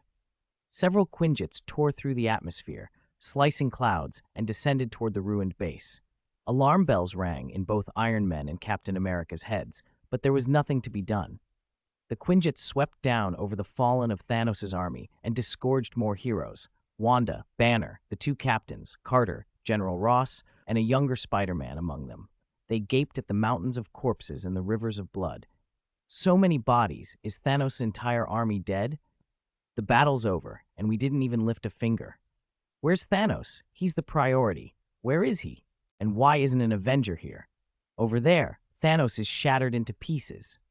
They'd made a dramatic entrance, but seeing only devastation, they momentarily transformed from elite soldiers into shocked onlookers. The main universe heroes were stunned by the sheer strength of Tony and his companions, but they kept a single thought uppermost: find the Infinity Gauntlet. Chapter 453, Avengers Civil War. The 4 giants of the Avengers from the B2 universe had been drawn in at once. Thor and Banner, who had just dug themselves out of the rubble, slowly rose to their feet, blinking at the chattering tourists with puzzled expressions. Iron Man stared at the small Spider-Man in the crowd, frozen for a long moment. The main reason he'd joined Captain America and the others in the time travel plan had been to save Peter Parker. Seeing Holland Spider jabbering away, Tony momentarily pushed aside worries about his age. Captain America, too, stood transfixed. His eyes passed over young Captain America and old Captain America and settled, blankly, on Peggy Carter standing behind them. Those red lips, that composed, sharp gaze. She was the woman he'd owed a dance to, the one who had haunted his thoughts. He only came to himself when the 2 other captions tacitly stepped forward and blocked his view. Carter, he said, confused. The world across the breach looked so different. How else could another Steve and Carter appear simultaneously? The old captain was too unfamiliar for him to recognize. For a moment, the B2 universe's 4 Avengers were either overwhelmed or distracted. At that moment, Jarvis's projection appeared silently in the air, announcing over the comms, "Everyone, the Infinity Stones have descended. The bearer will emerge from the ruins shortly." There was a stunned pause, then chatter erupted anew. Some celebrated that Thanos had been taken care of. Others complained about the alien corpses littering the ground, joking that if it weren't for the burden of snap fingers, they'd have just turned them all to ash. The crowd swarmed closer to the 4 Avengers, blocking their view. Then a piece of rubble at the Avengers' base trembled. Ant-Man, Rocket, Rhodes, and Hawkeye crawled out together. "Ah! We're here! Captain!" "Hold on, huh? Why are there so many corpses, and why are there 2 captains?" Ant-Man enlarged, eyes wide with disbelief. Rocket stood on Rhodes' shoulder, holding the Infinity Gauntlet tightly and shouting, "Quick, whoever has them, snap and bring the other half of the people back. Otherwise Thanos, what the hell?" Rocket fell silent as he took in the chaotic scene. Rhodes flipped up his faceplate. "Good heavens, are there 2 Tonys? How are they going to face Pepper when they get back?" Before anyone could respond, a golden lasso shot through the crowd faster than anyone could react. Rocket's eyes widened, and his arms were suddenly empty. "What? The stones? Someone stole the stones!" Diana had whipped the Infinity Gauntlet free with the lasso of truth and leaped into the air with it. "Nice catch!" Tony's eyes lit up. He sealed his helmet and rocketed upward. The rest of the main universe team watched, breath held, and then instinctively fell back, distancing themselves from the B2 Universe Avengers. "Ahem. Sorry, but we're gonna have to borrow your Infinity Stones," Tony said over the comms, confident that now things would be straightforward. He started to explain why the stones were needed to open the world. "To the residents of the parallel world, you also know." "Fuck no." Rocket cut him off with a high-velocity retort. The B2 Universe Avengers snapped to attention and erupted into action. "So they came for the Infinity Stones. No way we let that happen." Iron Man throttled his thrusters and surged straight for Tony. Captain America, his foggy initial shock evaporated, locked on the other two Steves. "Wait, we can explain." Young Captain America reached out, trying to calm things, but Thor had already raised Stormbreaker and roared as he leapt, charging at Diana like an electrified porcupine. Banner tore open his shirt and followed, gentleness forgotten. This fight had started in a flurry. Tony had assumed he'd have time to persuade them after snatching the stones. He hadn't expected the B2 Universe's Iron Man to see him as a reckless, irresponsible kid who'd never be trusted with such power. The main universe heroes scrambled to meet the challenge, but they were outnumbered. Except for the two Hawkeyes, who had taken high positions and were dueling in archery, most fights were 3-on-1 or worse. Rocket and Groot were swamped by the Thunderbolts. Ant-Man was weighed down by another Ant-Man, Spider-Man, and Falcon. Dr. Banner, gentle Dr. Banner, was surrounded by Hulk, Red Hulk, and Abomination. Captain America was pinned by the other two captains, standing hand-in-hand with Carter. Even with Thor's power on his side, the B2 Universe Captain America kept him in check. Thor and Iron Man in the sky weren't surrounded, but their situation looked even worse. Iron Man, with a shark-mouth cannon in his left hand and an energy-cutting sword in his right, struck Tony with both long-range and close-range assaults. He knew the opponent's strength and left nothing back. Yet Tony remained unnervingly calm. He didn't dodge.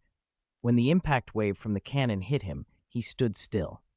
When the cutting sword sliced his armor, there were no sparks. "This is impossible," Iron Man muttered. Tony, however, seemed oddly delighted, as if he'd discovered something new. "So this is what it's like when Leon fights me without dodging, taking hits and staying still."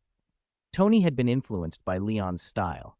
In the middle of combat, he had begun to enjoy taking attacks head-on and holding his ground. "Again, old man." "One more time," Tony called, waving at Iron Man. Iron Man's face tightened. He was just as displeased with his counterpart. "Friday. Maximum power." Concentric energy rings unfolded behind Iron Man. High-energy pulse beams burst forward. The beams struck, but Tony's anti-Superman armor held firm. Iron Man escalated. Twin turbocharged heavy punches, concentrated palm cannons, magnetized flying kicks, but none of it landed effectively. Tony seemed to be testing his armor's limits, letting Iron Man strike. Finally, Iron Man resorted to his most devastating weapon. 6 spider-leg-like nanoskeletons unfolded from his back, rotating slowly. "Thor!" he bellowed. Behind him, a device that could convert lightning into concentrated energy loomed, his Mark 85's most powerful asset. Thor tried to respond, but his hands were full. Diana had bound him with the lasso of truth. After Diana ascended to true godhood, she had become a Skyfather-level force in this universe. She'd never had a proper chance to show it.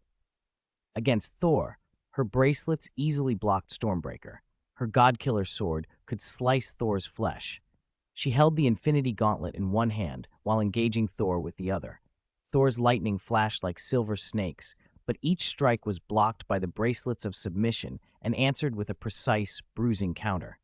Diana's fighting wasn't flashy. It was centuries of refined martial skill. She found a weakness and seized it, binding Thor. When Iron Man turned his head for help, he saw Diana dangling Thor in one hand while casually cradling the Infinity Gauntlet. Stormbreaker pinned under her arm. "Are you kidding me, Thor?" she asked, amused.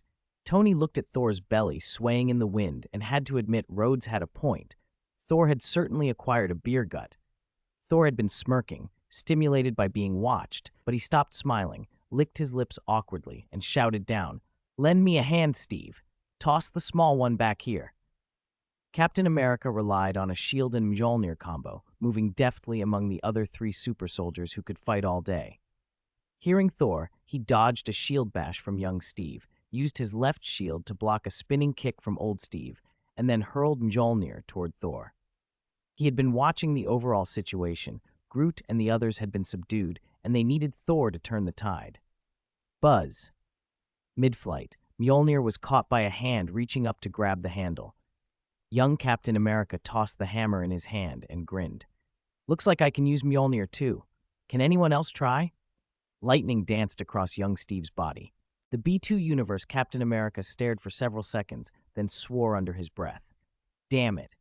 Old Captain America tutted. Watch your language, young Steve. Up in the sky, Thor's spirits sank. Oh no, that's my Mjolnir, you bastard. Put it down. Back on the other side, the B2 universe Iron Man's brow creased into black lines. He couldn't take it. Why had this serious battle degenerated into such a ridiculous mess? Look at Banner, being manhandled by three huge bruisers, and the two Ant-Men, wrapped up like mummies, were arguing about who had the friendlier face. Could these guys be any more unreliable? What are you looking at, old man?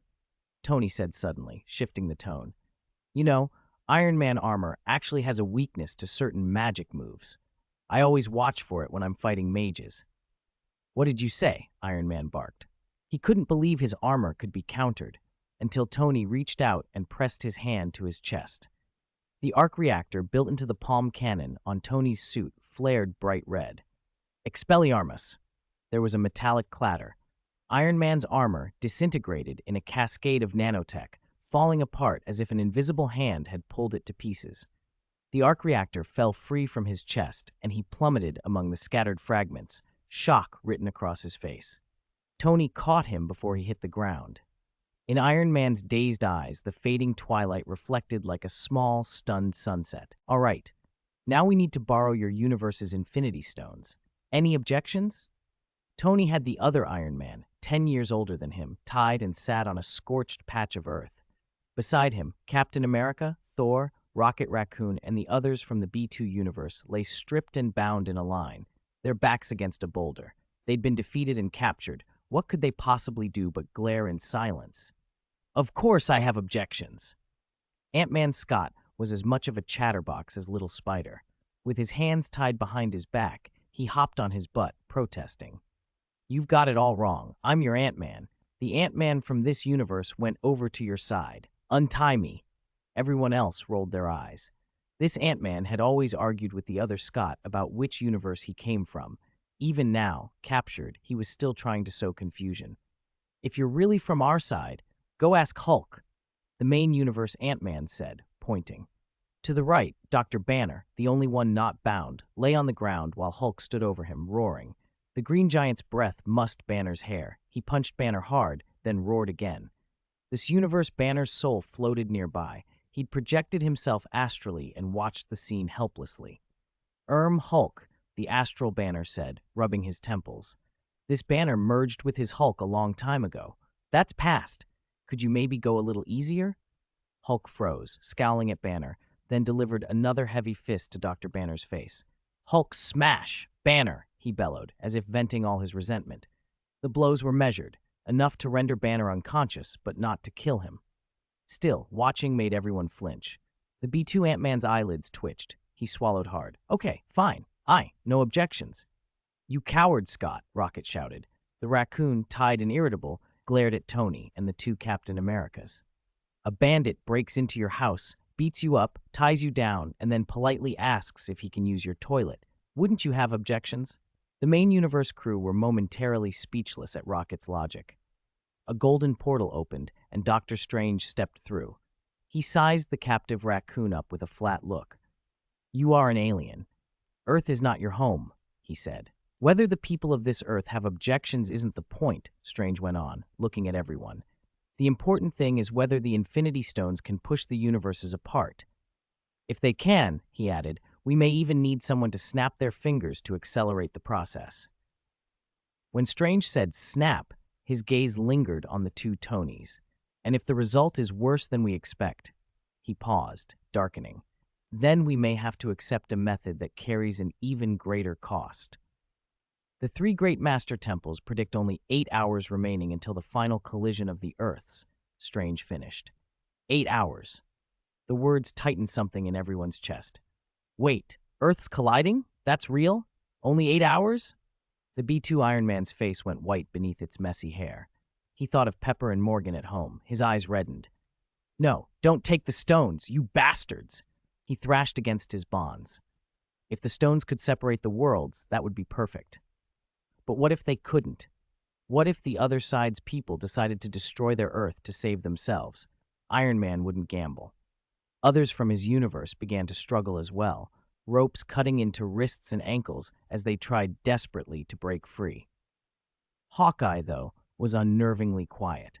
He leaned against the boulder and methodically and cruelly dislocated and popped his own joints until he creaked out of the bindings, only for the main universe team to subdue and rebind him. The main universe Hawkeye patted his shoulder in a faint show of camaraderie. We know each other's personalities. Don't be foolish. If you know me, you'd know I can't give up, the B2 Hawkeye spat. The captives glared at their captors, half threats and half pleas.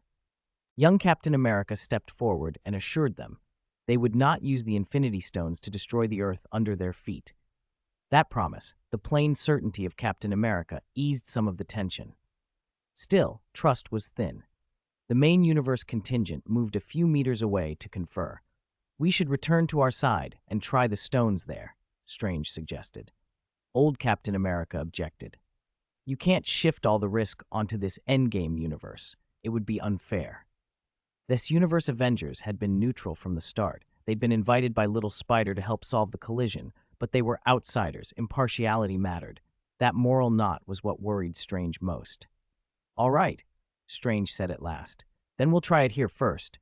But who should wear the Infinity Gauntlet? Me! Let me! Thor shouted, his voice muffled by the truth lasso around him. No one paid attention. General Ross's eyes flashed. His frame swelled as he turned red and hulking. Red Hulk again. Let me do it. I was president recently. It's my responsibility. Strange frowned, tempted. Tony held up a finger. No, General Ross, your political stance is too strong.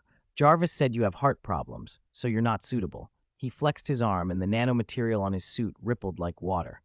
I think it should be me, Tony said. I've taken the super soldier serum. My regeneration is robust, and I'm neutral in this. If anyone can handle the gauntlet, or even just a snap, it should be me. Eyes turned to the two Tonys, and the question hung in the air. Who could bear the cost if everything went wrong? The hours were bleeding away. I have no objections, Dr. Strange said at once. But in the B2 universe, Iron Man exploded in protest. I refuse. Even if the stones are in your hands, we should still have a vote, right? I refuse to let that kid use the Infinity Gauntlet. He's a playboy. One snap and the whole planet could vanish. Tony was incredulous. Excuse me, old man. What are you saying? Aren't you a playboy too? Do you know that in the original timeline you snapped and sacrificed yourself? I'm suffering for you here. Suddenly there were two Tonys arguing about whether young people or old people were more reliable, about whose armor had better research behind it.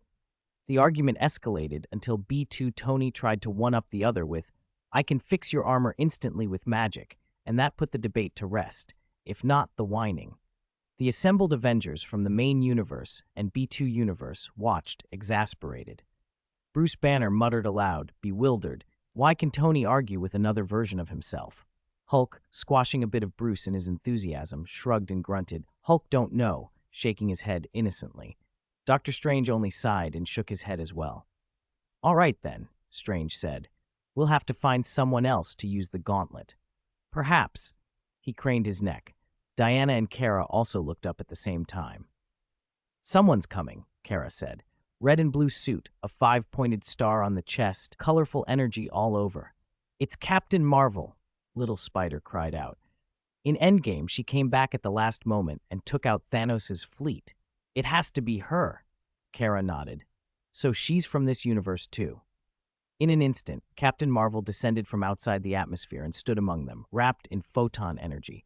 Even the tips of her hair seemed to float as if she were weightless. Her face was square and composed. What happened? I got your distress call and came as fast as I could. she said, eyes sweeping over the main universe visitors. Wait, are you Skrulls? Why are you? Carol, they're from another universe and they stole the Infinity Stones. Stop them! BT Captain America shouted. Captain Marvel's gaze locked onto the red iron gauntlet in Diana's hands. Infinity Stones? She frowned, then leveled a cool stare at the main universe group. Are you going to hand them over, or do I have to take them myself? Carol hovered with her right palm open, radiating the calm of someone who absolutely believed she had the situation in hand. Sorry, we can't hand you the stones, Dr. Strange said, throwing up the rings of Ragador. The main universe heroes drew weapons and braced themselves. No one underestimated Captain Marvel. She had cosmic-level power. On Earth, she was arguably the strongest they could face. The air tightened, a pressure that could snap at any moment. Captain Marvel, on the other hand, looked relaxed.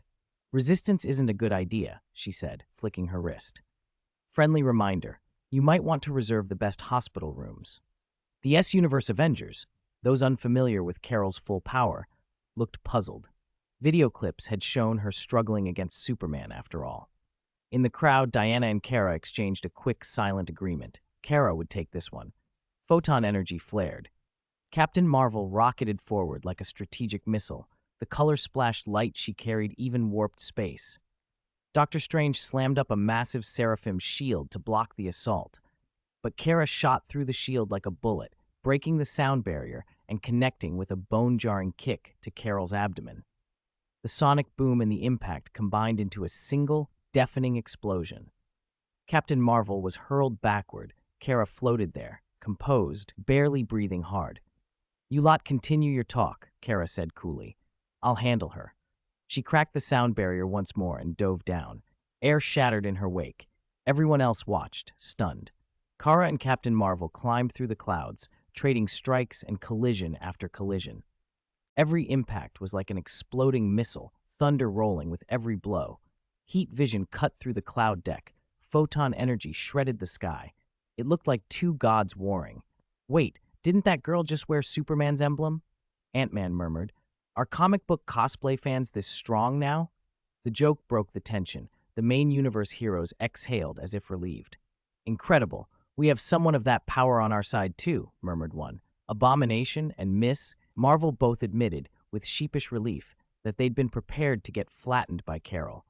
She's my idol, one sighed. I didn't want to hit her.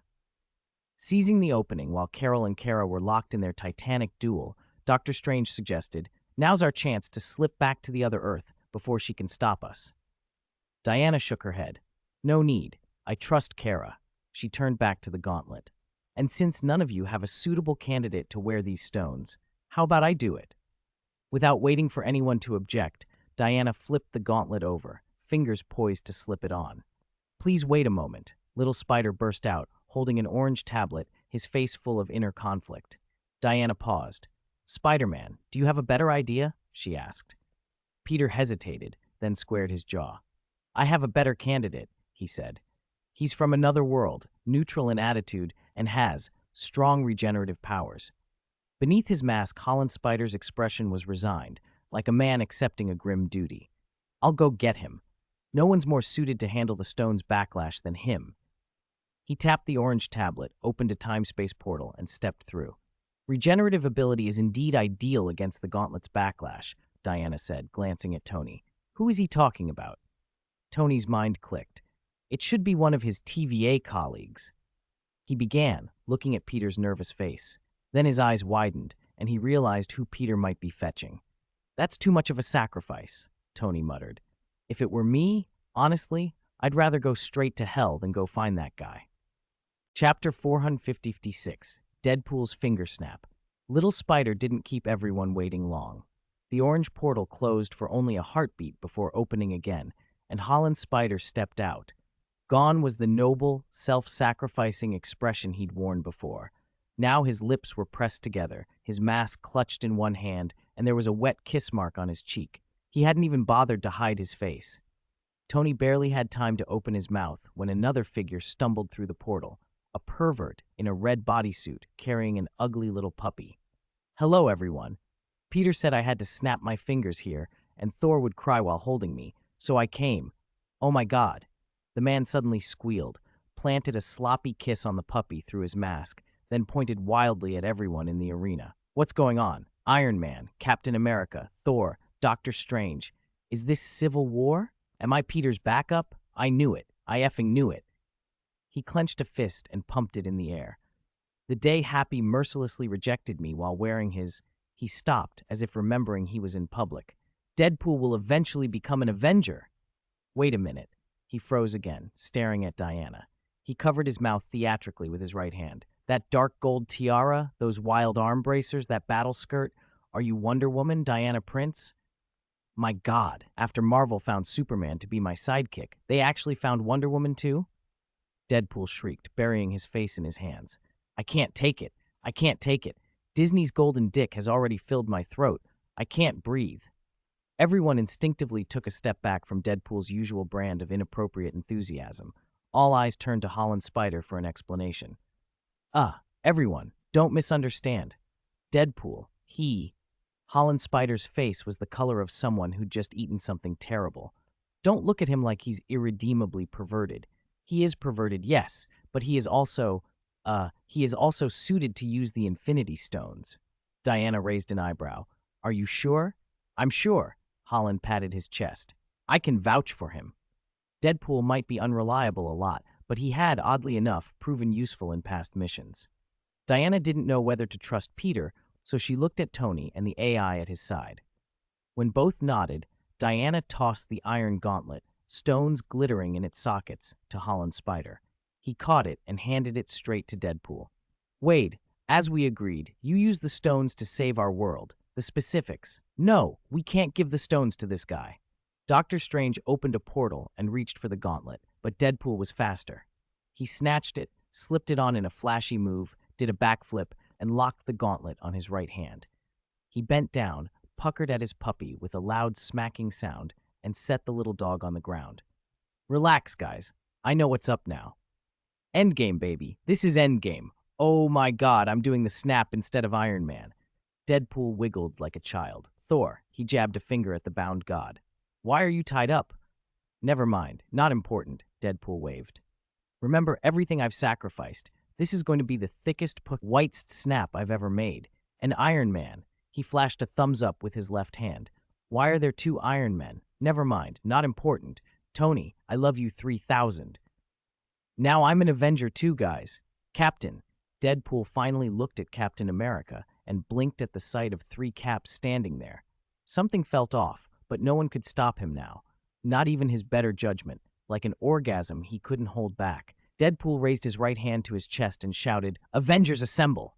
Then, deliberately, in exaggerated cadence, he said each word. I am Deadpool. Snap. Under everyone's stunned silence, Deadpool's fingers made a crisp, deafening sound. The dark clouds, rent by Kara and Captain Marvel's battle, began to thin. The orange-red light of the setting sun bathed Deadpool like blood. He dropped to his knees and then collapsed, charred from head to toe. The only thing shielding him had been the iron gauntlet. Everything else had taken the recoil. Silence. Only the wind stirred cloth across the field. It looked for a moment like the tragic end of a reckless hero. Everyone frozen, eyes fixed on the smoking figure on the ground. Then beep, beep, beep, beep. The phone at B2 Universe Hawkeye's waist started to vibrate loudly. Main Universe Hawkeye's heart jerked. He stepped forward and fished the phone out. The screen showed his wife's name. He answered, and on instinct, put the call to the other Hawkeye's ear. After a few stunned words, B2 Hawkeye's shoulders shook and tears slid down his face. He looked around, voice trembling. That Deadpool. He snapped his fingers and brought the other half of the people back. Wait, what? Main Universe people and the B2 contingent exchanged bewildered glances. Everyone turned to the limp form of Deadpool and then to Holland Spider, whose face had gone unreadable. Confusion swelled into chaotic questions. He's not dead, is he? The guy Peter found, sacrificed to save people in our universe? B2 Ant-Man stammered. Holland Spider realized with a cold jolt that Deadpool wasn't moving. Panic hit. Hey, Wade! Deadpool, Wade! He shook the man. Could the stones' backlash be too strong for his healing, even for Wade? Wade! We have to get him to a hospital. Holland hooked his arms under Deadpool's neck and knees and tried to lift him. But Deadpool, sly as always, slipped a hand across Holland's chest and rested his head against him. In a small, oddly sincere whisper, he said, "Peter, my Peter, it's touching and all, but isn't this the part where Thor cries while holding me? Where's Thor? Why isn't he crying yet?" He was referencing a scene he'd seen in the TVA, Thor weeping over him, still clinging to the fantasy. Holland's face went from panic to exasperation in an instant. "Fuck you," he snapped, and threw Deadpool off his arms. Chapter 457. Deadpool, I am Marvel Jesus. What? Fuck me. Deadpool flopped onto the ground, then lay on his side, propping his head on his hand and striking a mocking, seductive pose. "So, Peter, now that you're really grateful to me, you want to do something fun with me." He blew Little Spider a dramatic kiss with 2 fingers pinched together. "Or should I let Thor cry on me? Or do something with Peter? Tough choice." Peter's hair stood on end. He didn't react outwardly, but a wave of nausea and restless panic hit him. Shut up, he hissed. Peter shot a white, sticky web that wrapped Deadpool from head to toe. "Whoa, bondage play. I like this. Deadpool's mouth was finally sealed. A few minutes later, he lay muffled and grumbling, while Peter explained the universe collision to everyone. The people of the B2 universe listened and finally understood the whole situation. "Why didn't you explain it clearly from the start?" B2 Iron Man demanded, incredulous. The other Tony spread his hands. "Was there a need? Now that it's explained, will you agree to let our people use the Infinity Stones?" Tony fell silent. In a universe collision, both sides were essentially in a zero-sum game. If the stones didn't work, the simplest and most terrifying solution would be to destroy the other universe. No one could trust the other with that power. "See?" the other Tony said.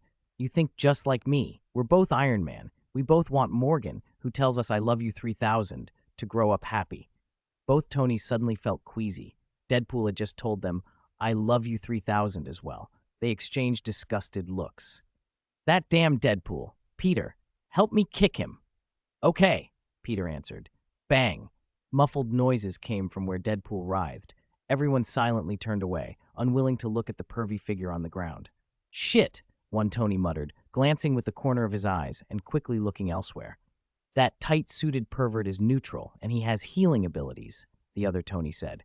"So no objection to him using the Infinity Stones, right?" The B2 people glanced at Deadpool, wanting to protest, but with no better option. Reluctantly, expressionless, they agreed. "Okay, Peter, coordinate with him. We'll wait over there." Tony patted Peter's shoulder and retreated more than 10 meters with the others. Peter stood alone in the center, suddenly wishing he could just die. Golden sparks flickered into being in the air behind B2 Captain America and swelled outward. Dozens of massive mystic portals opened. "On your left!" Falcon flew out of one and shouted. Wakandan warriors, Asgardians, Kamartaj sorcerers, half of B2 Earth's forces had been resurrected and, under Doctor Strange's coordination, assembled quickly and rushed to the battlefield. "Thanos!" Drax roared as he charged. B2 Doctor Strange floated in, still thinking about the 1 in 14 million shot at victory. But when they looked around, they were stunned. "Where's Thanos?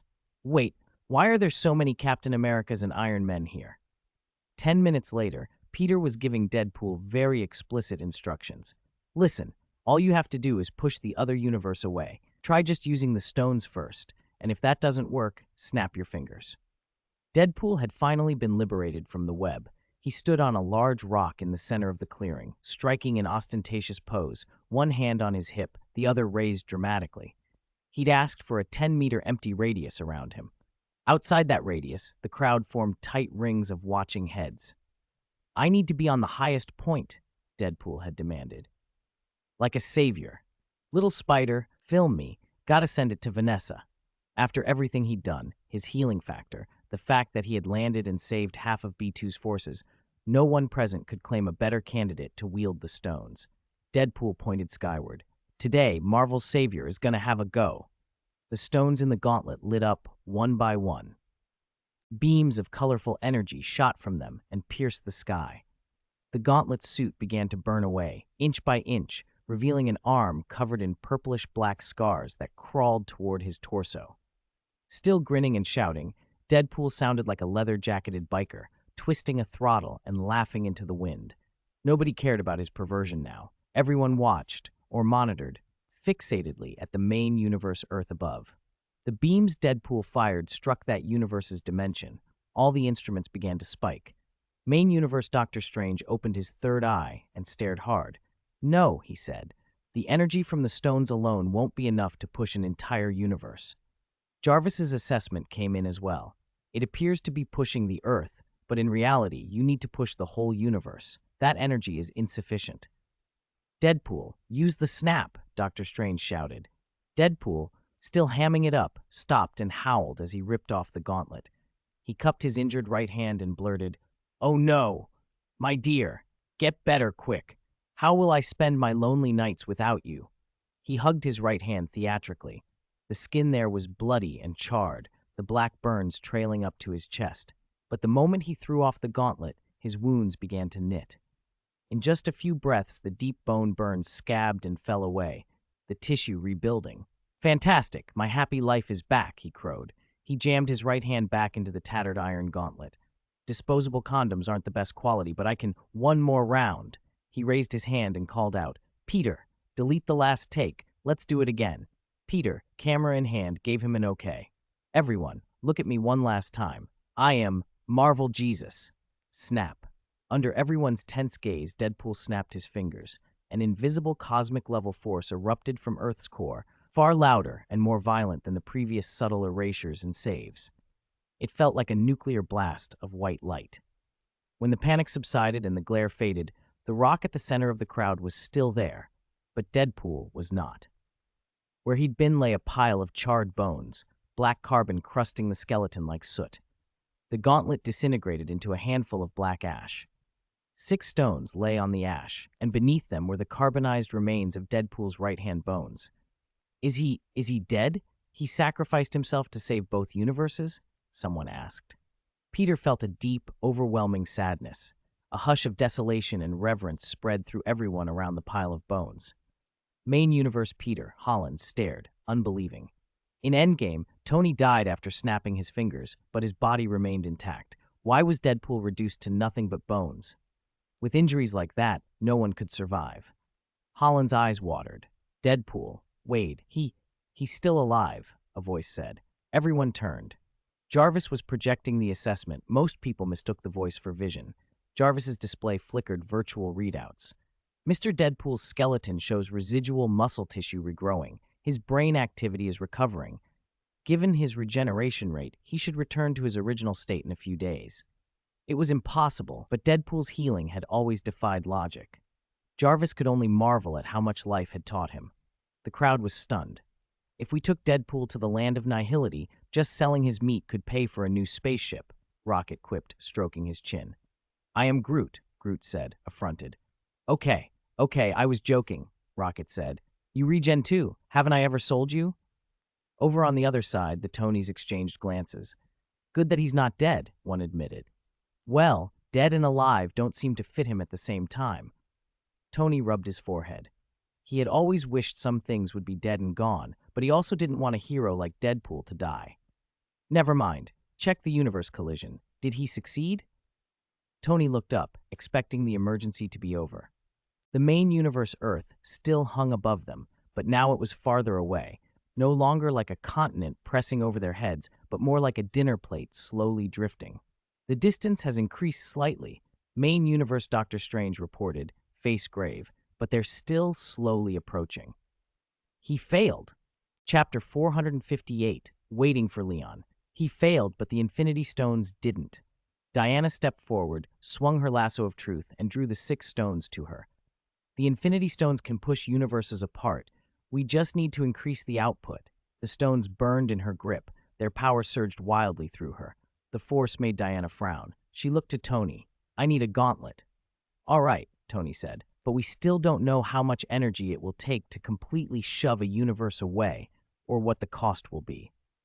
He scanned the destroyed Iron Gauntlet structure, commanded the nanobots, and had a new one built in seconds. "You're right," he added, "but if we stall this any longer, the 2 universes will start negotiating again."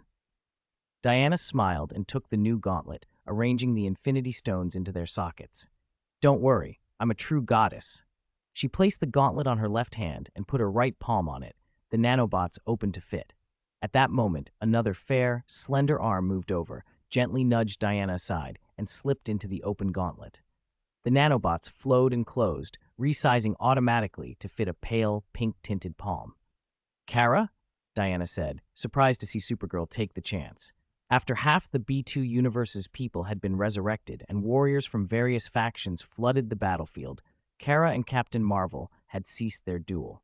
Captain Marvel hadn't been an easy opponent. Kara's attacks couldn't break through her defenses, and even in binary form, her heat vision only left faint scorch marks. In the end, both were battered but alive. Kara had remained composed through it all. "My body is stronger now. I can try," Kara said calmly. She flexed her right hand, and the nanobots flowed over it like liquid, molding smoothly. "Don't be too impulsive," Diana warned with a teasing smile. "If the backlash scars you, Leon will have his work cut out teaching you to hide them." For the first time, the corner of Kara's expression softened into a small smile. It vanished almost immediately, and she returned to her impassive look. "Don't worry about me," she said flatly. "There's sunlight here. And I also have—" Kara shot up into the sky. "Shazam!" The clear voice of the young girl rang out. A bolt of lightning appeared from nowhere and struck her. When it faded, Kara's Kryptonian armor had changed into a blue Shazam suit, a bright lightning bolt blazing on the chest. What is she doing? Is she going to snap her fingers? The others watched, stunned. Diana and Tony had acted quickly. Their exchange had lasted only seconds, so most onlookers only now realized Kara's intent. Iron Man and the others who had been watching the Infinity Stones and were flying over to stop her had to halt. Kara raised her right hand and snapped her fingers. Snap! A blinding white light fanned out, this time with a palpable impact that knocked people a few steps back. It blew away much of Deadpool's ash. When everyone opened their eyes, Kara was falling through the sunset, curly hair fluttering. Diana flew up and caught her light body. "Kara, are you all right?" Diana asked as she descended. Kara's usually cool expression looked fragile. Her right hand showed fine purplish-black bruising, though in the sunlight the marks were already fading. "I'm fine. Shazam's divine power boosted my endurance. My body's stronger. Put me down. I want to sunbathe." Because she had called the name, lightning struck again, and Kara reverted to her Kryptonian suit. Diana's hair was smoking from the discharge. She looked at Kara, speechless. "Next time you say that name, find a secluded spot, like before." Diana released her and let Kara land. She turned her gaze upward. The main universe's Earth, which had already been reduced to the size of a dinner plate, had vanished. Superheroes from all three universes watched. "It worked? The other Earth is gone. Doc, are we safe now? I am Groot." A murmur of relieved conversation spread. Doctor Strange from the main universe peered into the Earth's dimension with his third eye, and after a long moment he exhaled. The two universes are no longer in contact. It should be safe. With Strange's assessment, tension melted. People sank into chairs, laughed with disbelief, or embraced one another. Even the Iron Man from the B2 universe relaxed. The catastrophe he had feared had not happened. He and Tony exchanged looks across the field, each showing the same mixture of exhaustion and contempt. Then the Iron Man drifted away. Holland Spider wiped his forehead, exhaled, and went to fetch a concrete slab to collect Deadpool's remains. "That's great, Deadpool. You died for nothing, but we made it." He carefully placed Deadpool's bones, already regrowing flesh, on the slab and cradled the skull with a reverence bordering on fear, afraid the still soft brain would spill. An orange time-space portal suddenly opened in front of him, and two pairs of shoes stepped through, TVA combat boots and a pair of metallic tech shoes. Holland froze and looked up. Ms. B-15 and Dr. Doom had arrived. "Sorry, you didn't succeed, Peter," Ms. B-15 said flatly as she appeared, shattering Holland's relief. "What, didn't succeed? How is that possible?" Holland Spider dropped Deadpool's head with a dull thud. "Wait, you already know everything?" "The TVA detected the entire sequence the moment the universes began to collide," Doom said. "Spider-Man, everything you see here may not be real. Time, reality, space, everything is changing constantly. When two universes entangle, parts of their time and reality homogenize and intertwine. They will continue to draw closer until they collide and are destroyed." Holland's face went pale. You mean, even though we pushed one away, they're still drawing closer? Exactly. Doom's tone was icy and mechanical. He swept his gaze over the scene, as if cataloging every joy and tragedy the heroes had wrought. Universes that become entangled cannot be saved. To prevent a larger catastrophe, sacrifices must be made. We must, Ms. B-15 said, struggling with the words, destroy this B2 timeline. What? Holland shouted. How can you do that? This is a universe. People live here. Miss B-15 shook her head slowly. Take your friends and leave. The TVA's duty is to preserve the stability of the sacred timeline. We cannot stand by and watch the main universe be destroyed. But Holland groped for alternatives, counting on his fingers, trying every desperate idea. We have to have another way. Please, B-15, think of something. Oh, Leon. Leon's only left temporarily. We can wait for him to come back and fix this. Miss B-15 paused at the name. Her eyes brightened a little as she considered it. I don't know all the rules about abstract entities, she admitted, but eternity and others of that sort are rumored to grant any wish. Maybe Leon could help. At the TVA, Doom and other staff had traced the causal links behind the collision in exhaustive detail, convincing Ms. B-15 the entanglement was unstoppable. She'd overlooked Leon's other identity as an abstract being, powerful entities to whom TVA rules did not always apply. Normally, such beings were impossible to contact, even in the face of universal destruction, but Leon's status opened a sliver of hope. If it's Leon, Doom said slowly, eyes narrowing, he still can't completely prevent the collision. His power flows from the Infinity Stones, but the Infinity Stones cannot untangle two entangled universes. Is that true? Holland asked desperately. Ms. B-15 nodded. Holland felt his heart drop like a stone, but he refused to give up. Then at least give us time. Let Leon return and take a look. He might find something. Let's go back first, Ms. B-15 decided. Leave this place to Peter to guard. When Leon returns, we'll make the final decision. Doom was silent for a moment, then nodded. The two vanished through a portal back to the TVA. Holland Spider, carrying Deadpool's skeleton, trudged back to the group and told them the terrible news. The relief everyone had just felt snapped away. So we can only wait for Leon? Tony folded his arms and thought it over. He patted Holland on the shoulder. Then we wait. But for me, there's no such thing as impossible. Maybe before Leon gets back, Iron Man will solve the impossible. Besides, we still have two super goddesses who can push universes apart. 2 days later, Leon stepped into the B2 universe through a time-space portal. He found a makeshift laboratory. Inside, 2 Tonys, 2 Banners, Rocket Raccoon, and other scientists sat slumped in chairs, faces hollow and eyes ringed with dark circles. Still no, still no. Rocket stared at the ceiling and kept repeating it like a prayer. Where is Leon? Where is Leon? Mumbled the Banner from the S universe. Chapter 459, Leon Saves the Day. Leon stood before the time gate. He had imagined the main universe greeting him with some grand spectacle, the world on the brink of collision, 2 Earths only minutes from impact, and people saying their last goodbyes, or at the other extreme, the crisis already averted and the parallel world heroes celebrating in a shower of flowers and applause. He certainly had not expected to walk in on a room full of people who looked as if they'd been hollowed out by exhaustion, faces ashen from sleepless nights and worry. Why does everyone look so tired, but not panicked? So it's not that bad, yet? His voice cut the lab's tense silence. Tony, feet propped on the table, rocking in his chair and tapping his forehead with the cap of a pen like a nervous habit, jerked upright so fast he shoved the table. The sudden motion sent the table crashing into the Iron Man from the B2 universe sitting opposite. The man cursed as he went down. Tony's eyes, which had been vacant a second before, brightened the instant he saw Leon. Leon, your big transformation's done? He barked, gripping Leon's hand so hard the pen cap cracked between his fingers. It's done, Leon said, closing the time gate behind him. The process went smoothly. I even ran into Dormammu. He surveyed the exhausted room. And I come back to find you all playing at saving the world in your spare time. Not bad. You didn't make a complete mess this time. Big improvement, Tony. Tony's mouth twitched. The familiar cadence confirmed his suspicion that this was Leon. He'd been half relieved to see him, half annoyed. Rocket Raccoon, wrench spinning in one paw, eyed Leon with skepticism. You're the Leon everyone said could fix the collision? he asked. Can you actually do it? You look built, but stopping a collision isn't the same as pushing a boulder. Leon's curiosity flared. You tried already?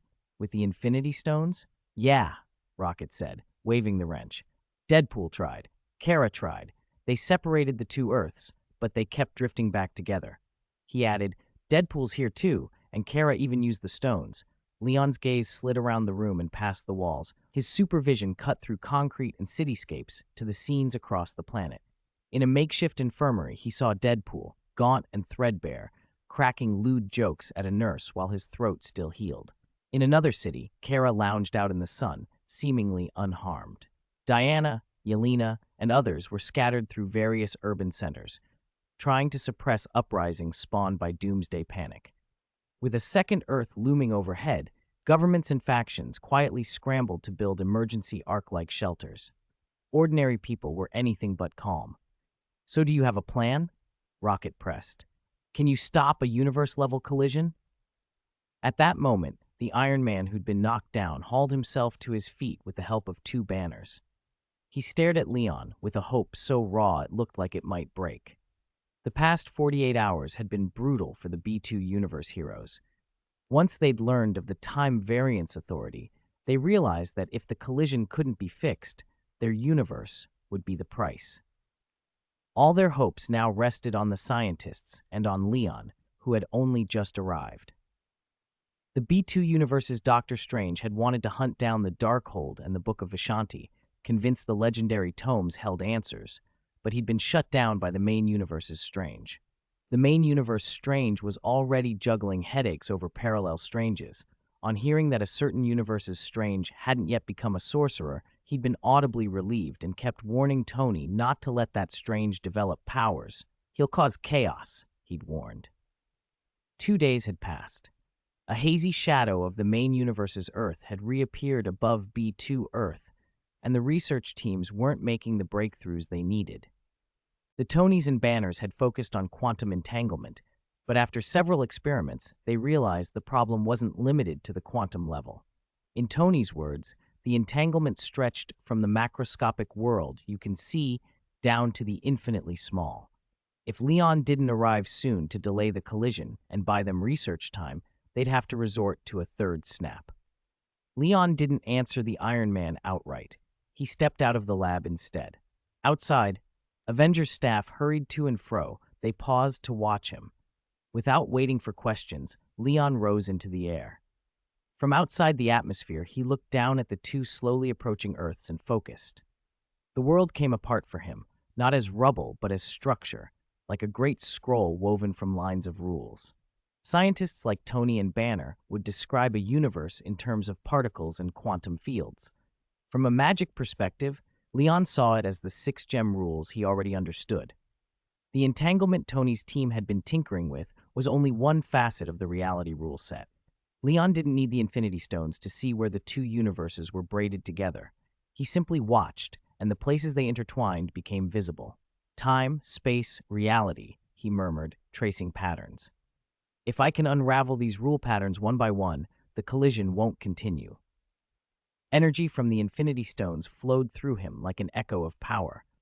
Leon could tap that energy, but alone he couldn't manage universe-level operations for long. To micromanage 2 universes simultaneously, he would need the actual 6 stones and to elevate himself to a super-singular state. In theory, relying on the stones could fix the collision, if used correctly. That, Leon noted, was the problem.